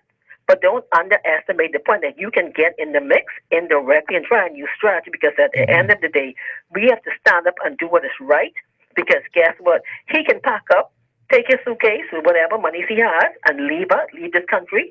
We have, and our children have nowhere to go. And just to end this deal, what I want to say is this. I wholeheartedly agree with you, Mr. Mutri. We have the government and future persons who have political aspirations in this country. You need to take note. This is a very teachable moment. You have to invest more in the Bahamian businesses. These businesses that come to you with proposals, you dismiss them. You put them on, you have them on a waiting list forever. You understand me? You need the same way you take the time out to listen to the Ismailians, the Kirstens, and other persons who have these businesses. And look at the concessions. Look at the amount of money that is owed, that this company owes the Bahamas. You understand? We don't do it for our own. Keep your eye on him. Don't let him out of your sight. Pat, I appreciate it. I've got lots of calls. I appreciate it. Good to hear from you. I hope all things work out in your best interest. 325-0235-6. I promise Kevin next. How you doing, Kevin? Good evening, Kevin. Are you there? Kevin, I'm listening to you. Okay, going once. Got to go, Kevin. Let's go and talk with Reconciler on 6. How you doing? Hey, good evening, Brother McKinney. Peace and love. Yeah, all is well. And how you doing, Mr. Moultrie? I'm great. How are you? Pretty good. You know, Mr. McKinney, I am not at all surprised of the decision. I guess we're not surprised about that decision in the court. I would have been surprised if it was something different. Now, Mr. McKinney, you know, we look at the rent, that crowd that they had a couple of weeks ago. You know what it remind me of? What? A renter crowd. Mm-hmm. Okay? It's like how some of these political groups does. They pay crowds to come. Now, I'm not saying Bahama did that, but that's the first thing that came to my mind. But the thing is, Mr. McKinney, is that the heads of agreement, and I think it was, 2006 or 2010, when it said if Bahama renege on what they're supposed to do, that the government can claw back its concessions. Isn't that right? Yes. Okay, so that was very, very important that was in the heads of agreement. And I listened to Houston, and he's talking about the U.S., and his point is well taken. Trust me, it is, that the U.S. has a big stick. But when it comes to the law of a country, I believe that law should be upheld, and the Bahamian government is within its right to uphold the law of this land. Okay? Now, see, the U.S. have interests. They tell you they don't have friends. They have interests, and such and such. But I believe once we uphold the law will stand by us. That we will continue along with the situation. Now, the Prime Minister, he was punch drunk when this Marillion filed at Chapter 11. I believe that was why he delayed for that period of time. And I believe after he caught himself and his advisors came to him and he heard the people talking, even the talk shows, he came around and let, hey, you got to move back. I believe I was one of the first ones who was saying, listen, this got to wind up, this got to be liquidated, and this man got to be moved out of in other words, he is a stumbling block because he is stonewalling. It's his baby, like they say. But then again, why stop the production, the progress of the property, of this great property? All right? I believe that it's brilliant. He have to be more reasonable as an invited guest in this country. He is an investor, but the Bahamian people have $1.2 billion in this project. And the Bahamian people deserve more courtesy. We deserve, matter of fact, in Jamaica and other countries, when investors come in, they are the Jamaican people have an interest in whatever is done. Isn't that right, Brother McKinney? Yes, it is. I appreciate you calling. So that's what we need in this country. We need better people who would negotiate and look out for the interests of the Bahamians, that we have a higher stake in our own affairs. Have a good day, Brother McKinney. I appreciate your call. Hassan, you've heard the focus of many of the callers here today. They are somewhat emotionally engaged to this because it comes right down to the sovereignty of the country that has been upheld by the ruling today by Justice Winder. And we are still in no man's land to really know where we are, but we can at least offer some conjecture as to what may happen. First and foremost, what will become of the Bahamian workers who are presently at home from the Bahama project?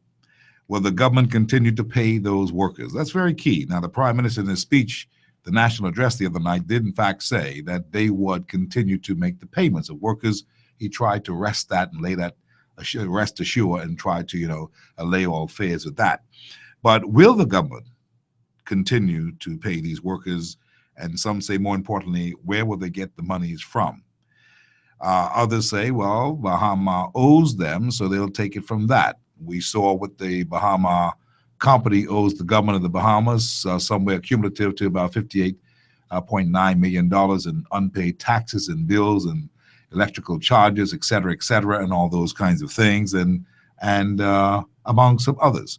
Now, will Sarkis Ismailian come home to the Bahamas, where he lives in Life at Key, to sign the necessary documents, as we mentioned before, and agree to China's offer, that is the Exim Bank and China Construction America, that they put up this money that he had originally asked for before they went back to Beijing. When they were earlier negotiating, when Christie was the mediator, that was the sum that was on the table. $300 million from Exim Bank, perhaps a $150 million, 75 to $150 million from the Chinese construction company, and perhaps another 75 million to 150 million from him, the developer. It's Meridian. That would have given him the sum of somewhere around about $400 and some million. They are saying they only need a few dollars to complete this project, which the Prime Minister said is 97% completed, which is Meridian says is 98% completed. And so Joe Public, who don't know nothing but this kind of big money, can't count to $1 million. He want to know how come you need 600 million to finish something that's only 3% from being completed. See, these are things that boggles the mind of people who are just thinking from a logical point of view. And so will he accept and will he sign? Will the Bahama developer accept the $300 million from China, Exim Bank, the $150 million from this Chinese construction company, and give them his personal guarantee to the lenders? That's what's on the table. With the provisional liquidation looming and a hearing, House of Nutri, on the scene. The provisional liquidation looming, 31st of July, the hearing by the end of this month. You have to wonder, will Meridian move with haste to agree and sign, since the deal is presently still on the table? Keep in mind, Damian Gomez is saying the door is closing. And he really means that this liquidation, this winding up is going to happen, but it could be prevented. So it may have been used, as Wayne Monroe and Henry and John Bostwick said to me earlier, that these may be bargaining chips. This may be a way of posturing. This may be brinksmanship. Now that we hear what the court said today, where are we with these questions? What do you think? What about the workers? Well, first of all, as it relates to the workers, the government has taken it upon themselves to pay the workers. I think that's honorable in that the government has stepped in. But for the life of me, I can't see how you can make me liable for an action that you took voluntarily without me requesting it. Contracts are not formed that way. Contracts are normally formed by agreements. Mm-hmm. Offer and acceptance. If you offer to do something for me, I should accept it unconditionally. Mm-hmm. So I believe into the future you're gonna have another issue there. Yeah. Despite the developer having certain debts as it relates to taxation, as it relates to maybe the concessions and so on. One would say, well, he should naturally pay. But it doesn't work like that in law. And so you have to look at these matters. You have to try to look at it dispassionately, despite the politics that is involved. Peel all the skin back and look at the law, the hardcore facts of the law. Yes. And the facts. Yes, because at the end of the day, now that we have entered into litigation in these matters, it is going to be the courts and the law that determines the outcome. It's out of our hands, politically and otherwise. And as it relates to the offers and so on that are on the table, no one really knows why what has been offered has not been accepted. True. And I understand that the bank is asking for certain guarantee. Mm-hmm. I understand Meridian is asking for certain guarantee. I don't know, the bank perhaps wants him to act as a personal guarantor, which would then bring his other assets outside of Bahamas into question. Bahama into play. Yeah, into play, yeah. Right. Mm-hmm. And make him liable personally. As well as he may be asking for a guarantee that, look, if you give me this money and I keep this contractor in place, I need a guarantee that he is going to complete, or this contractor is going to complete this job for this amount of money, and there will be no further delays. See, that's business. Mm-hmm. So you have to try and wrap your head around all of the possible scenarios, not knowing exactly what's going on in his Marillion head, right? And not knowing what's going on in terms of the Chinese. Because we've seen all around, right here in the Bahamas itself, where banks have undercapitalized projects and businesses. And with the purpose of it failing, I'm not saying that that is what is happening in this case. No, we understand. But all of those things come into play. So we don't know what the purpose is of the players in this matter. The Bahamas government is an observer, really, to all of what is going on. Despite the Prime Minister's efforts to get immersed in the matter and to try to act in the best interest of the Bahamian people, the Prime Minister, as it relates to the financing of Bahama, the government is an observer in the entire matter. Yeah. So at the end of the day, the matter is moving towards liquidation. Million has the option still open to him to sign on the dotted line and accept the deal prior to the 31st. The 31st. Or perhaps prior to next week. Yeah. He still has that option. Where he will exercise that option is, I don't know.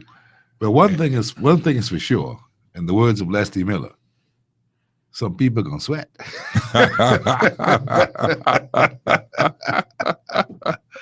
Yeah. As the people from Bahama Nation is calling him, Izzy making them sweat. That's what they call him, Izzy. Izzy? Yeah. Izzy making them sweat. Yeah, Robert, how you doing? Hello, hey, Steve McKinney. Peace. Mr. Moultrie. Yes, sir, how are you? You gave me food for thoughts just now.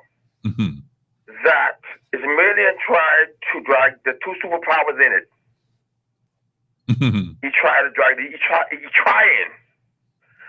They could put pressure on Mr. Christie. Because I remember quite clearly when Mr. Christie went to China and he would do some BEC thing, right? All of a sudden, he's summoned to Washington by the vice president. Yeah. He couldn't talk. Joe Biden. The power source was the number on the table. Yeah. I always say, Dr. Donaldson, say American don't pick for you. They just tell you what they don't want. I can't wait for him to come back. You know the real fact. He may be back sooner than later. I cannot wait. On the Friday tradition. He know how to inside work. And they putting more pressure on Mr. Christie. That's why it Million went to the Fed to see if the deal with China. And they putting pressure on Christie. They put plenty pressure. They're gonna take away the U.S. customs, some free clearance. What they can do this, they can do that. And it's gonna remember that they operate in trillions. We were in about 3 billion to 4 billion. Their countries operate in trillions. Yeah. All right, I appreciate your input. Let me take Robbie on the next line. Robbie, how are you? Hey, good afternoon. Thank you. As far as what's going to happen with the employees, if you read the filings in the Chapter 11 in Delaware, I know you've read it, but I mean people, the general public, if they we've read not talked enough about it. Right, in the bankruptcy filings in Delaware, Mr. Million asked for severance pay. Yes, yeah, we talked about this. We talked about the fact that he needed this to get into this fund for $80 million, and he talked about severance pay. The severance pay could only be for the workers, eh? The workers. Okay. So from Jump Street, any bankruptcy proceedings that took place anywhere in the world, the first set of people to be casualties would be employees. Okay, and even if you look at employees themselves, unfortunately, they seem not to have grasped what was really happening. Because if a man locked you out of a workplace, what essentially happened to them, they got locked out of the workplace. They can't even go on the property. So they essentially locked out. They even ain't sure if they still employed by Bahama. If the liquidation goes through, they still could be in the same position they was if the bankruptcy did go through. because all companies that went through bankruptcy, when they emerged, they never emerged with the same amount of employees. Start off with. And as far as the monies that Mr. Ismailian needs, not only he need money to finish the construction, he also needs startup money again, basically, because as far as they're concerned, they're insolvent. Yeah, that is why I suppose he's looking right for more money. For more money. Right, because once he get the staff back, he ain't sure if he could be able to get the hotel, people come to the hotel for how long. So he can need some money to carry him along for a period of time, hopefully to catch himself, to restart the engine up again, to start pulling in some money so that he can start paying off the various debts and paying the employees and getting supplies for the hotel. So that's probably why he needs more money than just to finish the construction part of it. Understood. I appreciate your insight. Yeah, and I'm happy that you brought that up again because a lot of people have missed that. And even today, they did something again today in the court what they was trying to do. That the court denied them. But they said they're going to basically cut staff and just have like a skeleton crew to look over the property and all that kind of stuff. That's what the staff who was hired. And another thing, a lot of those people wasn't even really permanent. They just get hired this year. Yeah. A couple months ago. Yeah. Some of them ain't get nothing to really get. Listen, man, if people understand the dynamics of this, it will blow their mind. Let me keep you on the line and just say this while you're there. And if you just stick to what happened in the courts and read up what happened in the courts and understand what went on in the courts, not all of this back and forth thing, that ain't important. Because they put all their cards on the table in the courts. That's right. Yeah. I appreciate your call. Thank you kindly. You know, Halson, a lot of people, I'm a businessman, and so business is impacted by what is happening at Baha Ma. I met someone earlier in the week who had been looking for a job because that person had left their good job and took a job at another establishment because that establishment had lost about 3 people to Baha Ma. Listen to this now. So that person who I spoke with early in the week, they left their good job, the private sector, to take a good offer that was being made because another company had lost 3 people to Baha Ma in the private sector. When Baha Ma laid these people off and tell them, go, leave the property, don't come back until we call you, you can get paid. Those people had since returned to their old job, the 3, got back their old job, and the old job, what they got back, this new business, they had to let this person who told me that they went there to work, they let them go to bring back old staff. I'm trying to show you the dynamics here. Yes. So that's right there's a domino effect. So that person now who had her good job is outside of a job without no job because she left that job to fill a void that was left by the people who left that job for Baha Ma, if you get my drift. Now that Baha Ma closed down, the company where the 3 people had left was all embracing of these people because they'd suffered because these were key people. So now that they take them back to try to reboot their business, the new people who had filled those 3 jobs had to be let go. So that's another 3 people out of jobs because of this back and forth at Baha Ma. And that's just the tip of the iceberg. That's happening throughout all kinds of sectors and businesses and people who own rental units. They've not, another man told me, Steve, I've not been paid. I can't do anything. I've got people who've always paid me in my place. They've not been paid. They don't have no money. They've been laid off. They worked at Baha Ma. They don't know what the future brings. And I don't know what I can tell the bank because I got to pay for these apartments that I build, that I got to give them the mortgage for these people who are working for Baha Ma who ain't get no money and who get laid off. And Steve, like I tell you, I have clients that have contracts with Baha Ma and who are experiencing real difficult times now as a consequence. And that is why I am very concerned at the micro level as it relates to the employees, and I'm more concerned about globally on the macro level, the negative impact that this matter could have on the Bahamas, because that is why I say, right, that we shouldn't get bogged down into the emotionalism of the. This is a real problem that we have. Right. Absolutely. Of Ismailian and the PM and this politics and all that kind of stuff, and get so emotional that we want to get rid of this man out of this country and that kind of stuff, right? When perhaps we should not have been looking to him in the first place. See, when we look at the bigger picture, I read an article in the Wall Street Journal that was talking about the difficult and problematic construction of the hotel. They were singing a different song. They were singing that the hotel could perhaps be structurally flawed. And so that's sending out a different message altogether that could impact tourism in the Bahamas. Reputational damage. Exactly. And then they put another spin in the article in that China Construction America, who is the contractor of Bahama, should then not perhaps be given any other major developmental projects in the United States of America. Wow. After all the lobbying by Brave Davis? In the Wall Street Journal.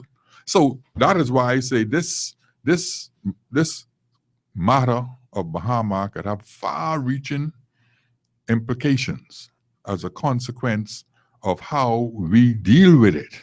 And I think, really, we should try our best to bring it to a speedily a conclusion that is possible or practicable.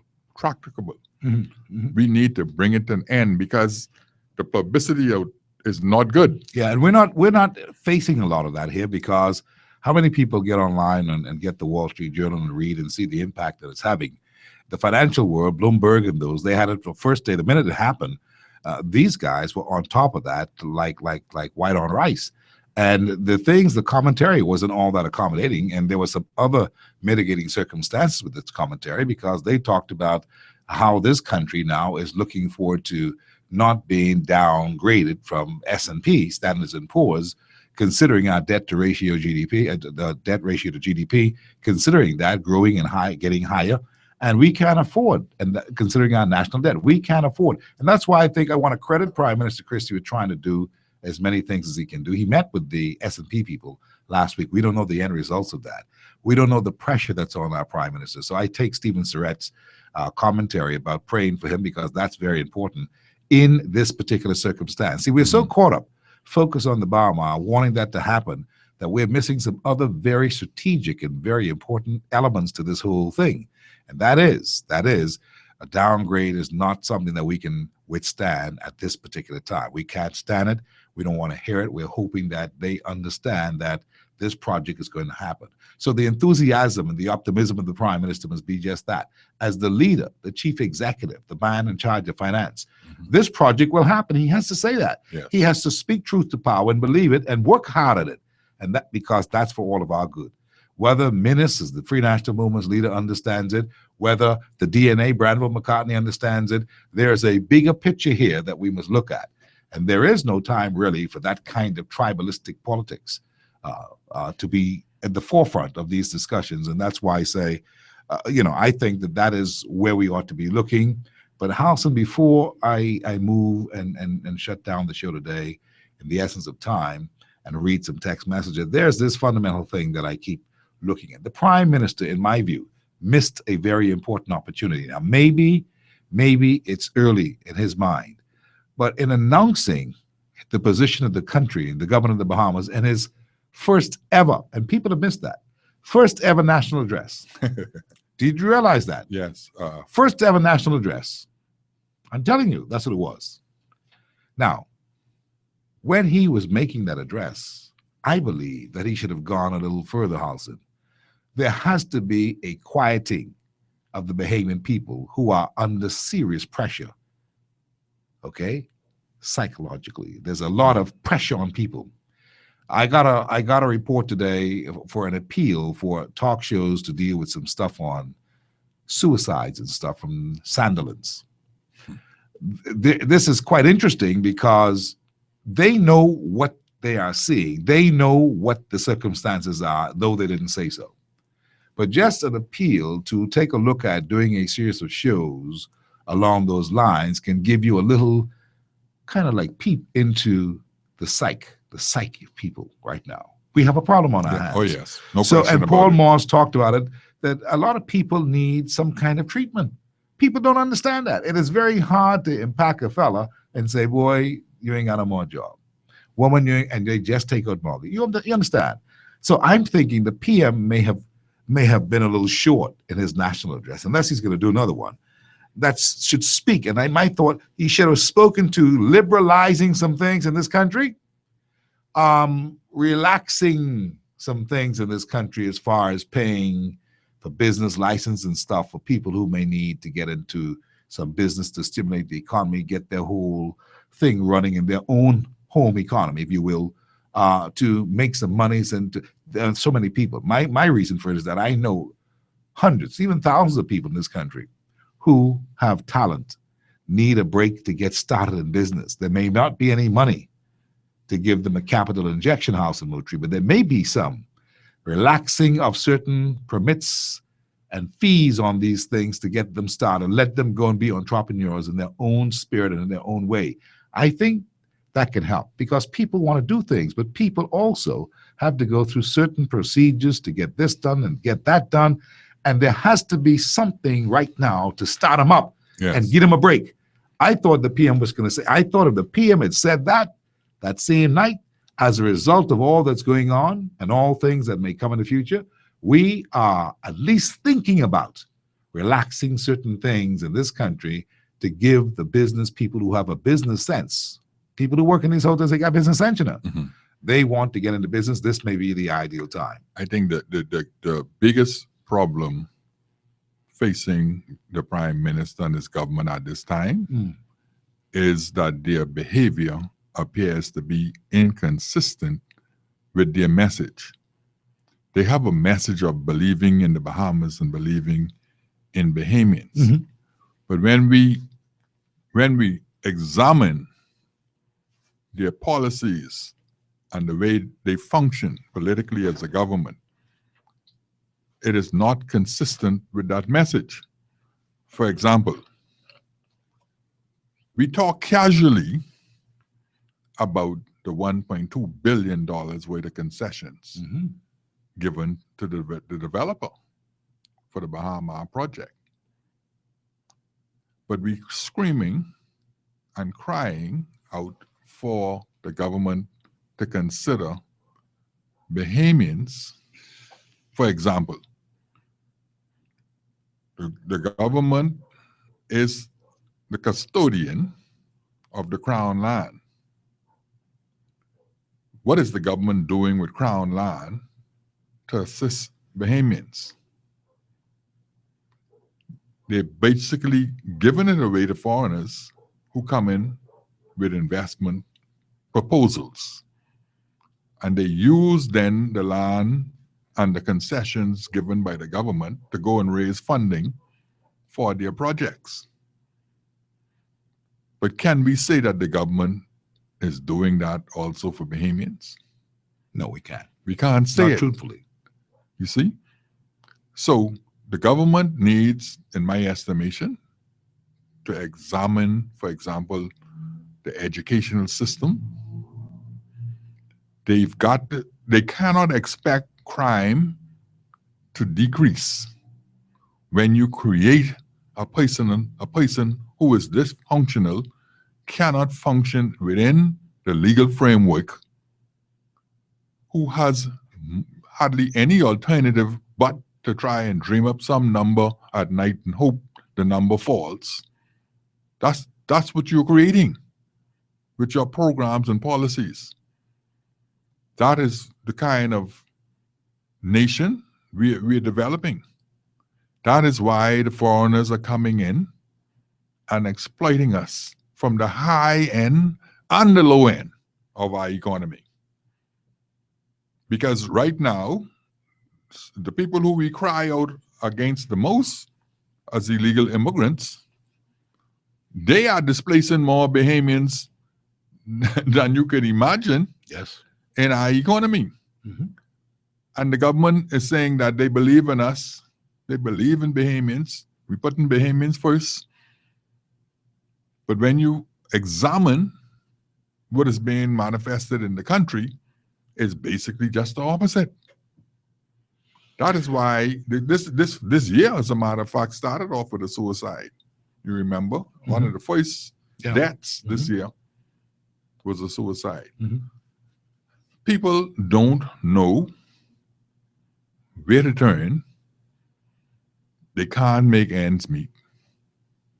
The economy is not generating the type of jobs.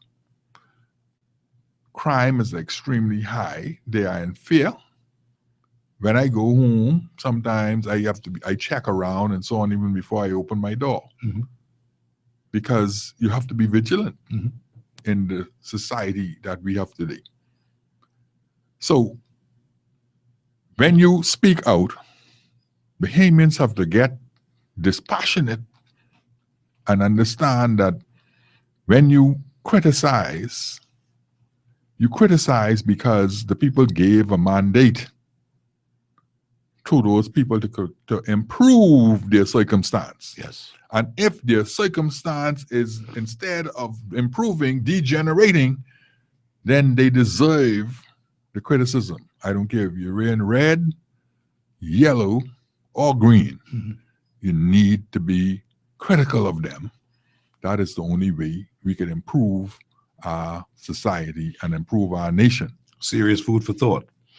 We end that there. Let's take these text messages before we go home tonight. This person says by text today, Steve, while we are deeply concerned about our fellow Bahamians at Bahama and the court cases, can someone tell me how the 5,000 Chinese workers got to go back home because Ismailian have no access to the 80 million to assist them?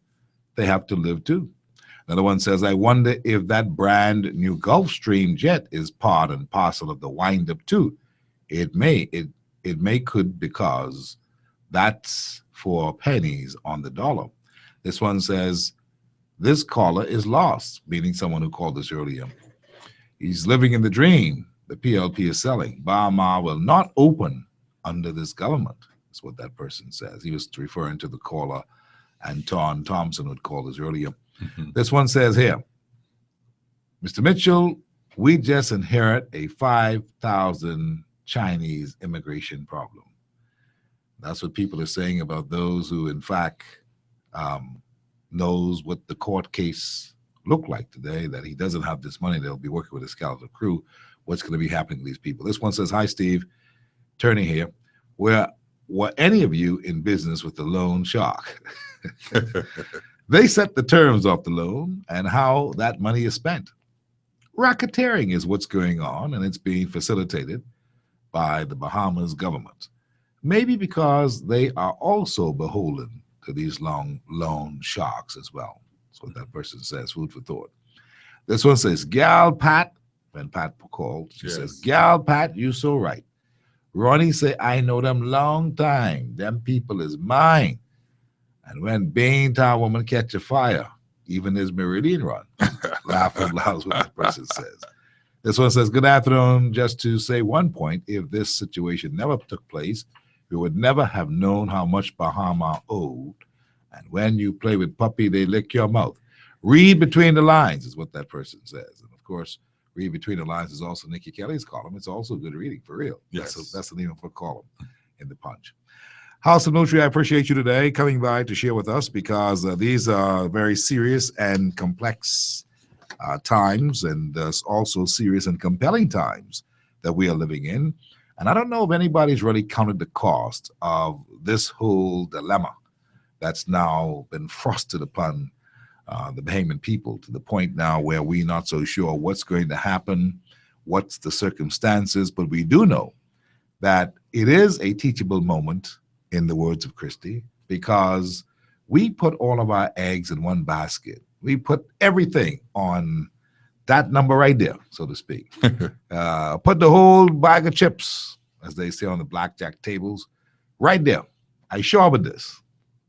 And now that wheel is spinning on the roulette wheel, that's what you call it. That's spinning, and my friend, it looked like it may stop on the right number. But will it? Will it, House of Moultrie? And Steve, teachable moments are only teachable if you have someone who's willing to learn. My Lord. Nathan, let's go home.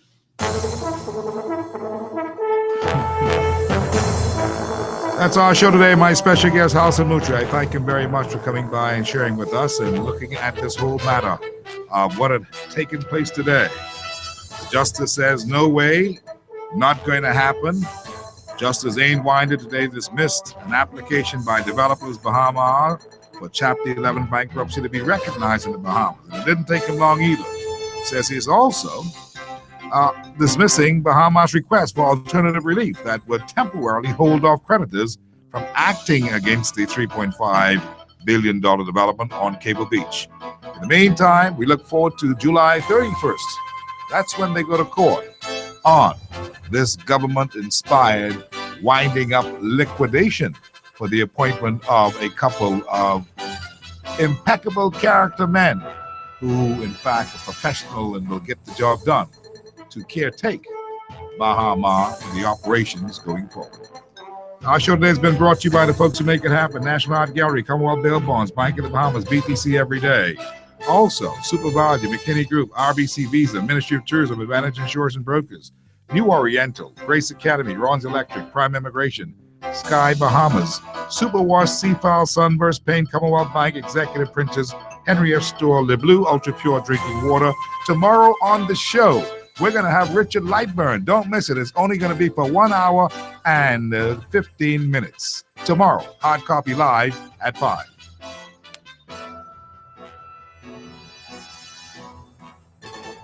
This is Peace Radio After Dark.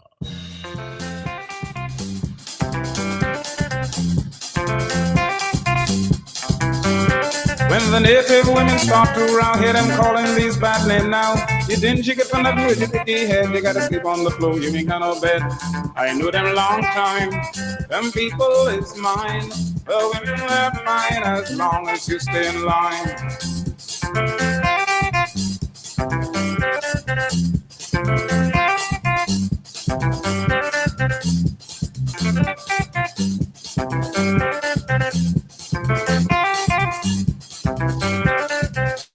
This is when they start to fight all day long and into the night, licking one another with pan and pot, and they bought one another with rock. I say, I know them long time. Them people is mine. The women, they're fine as long as you stay in line.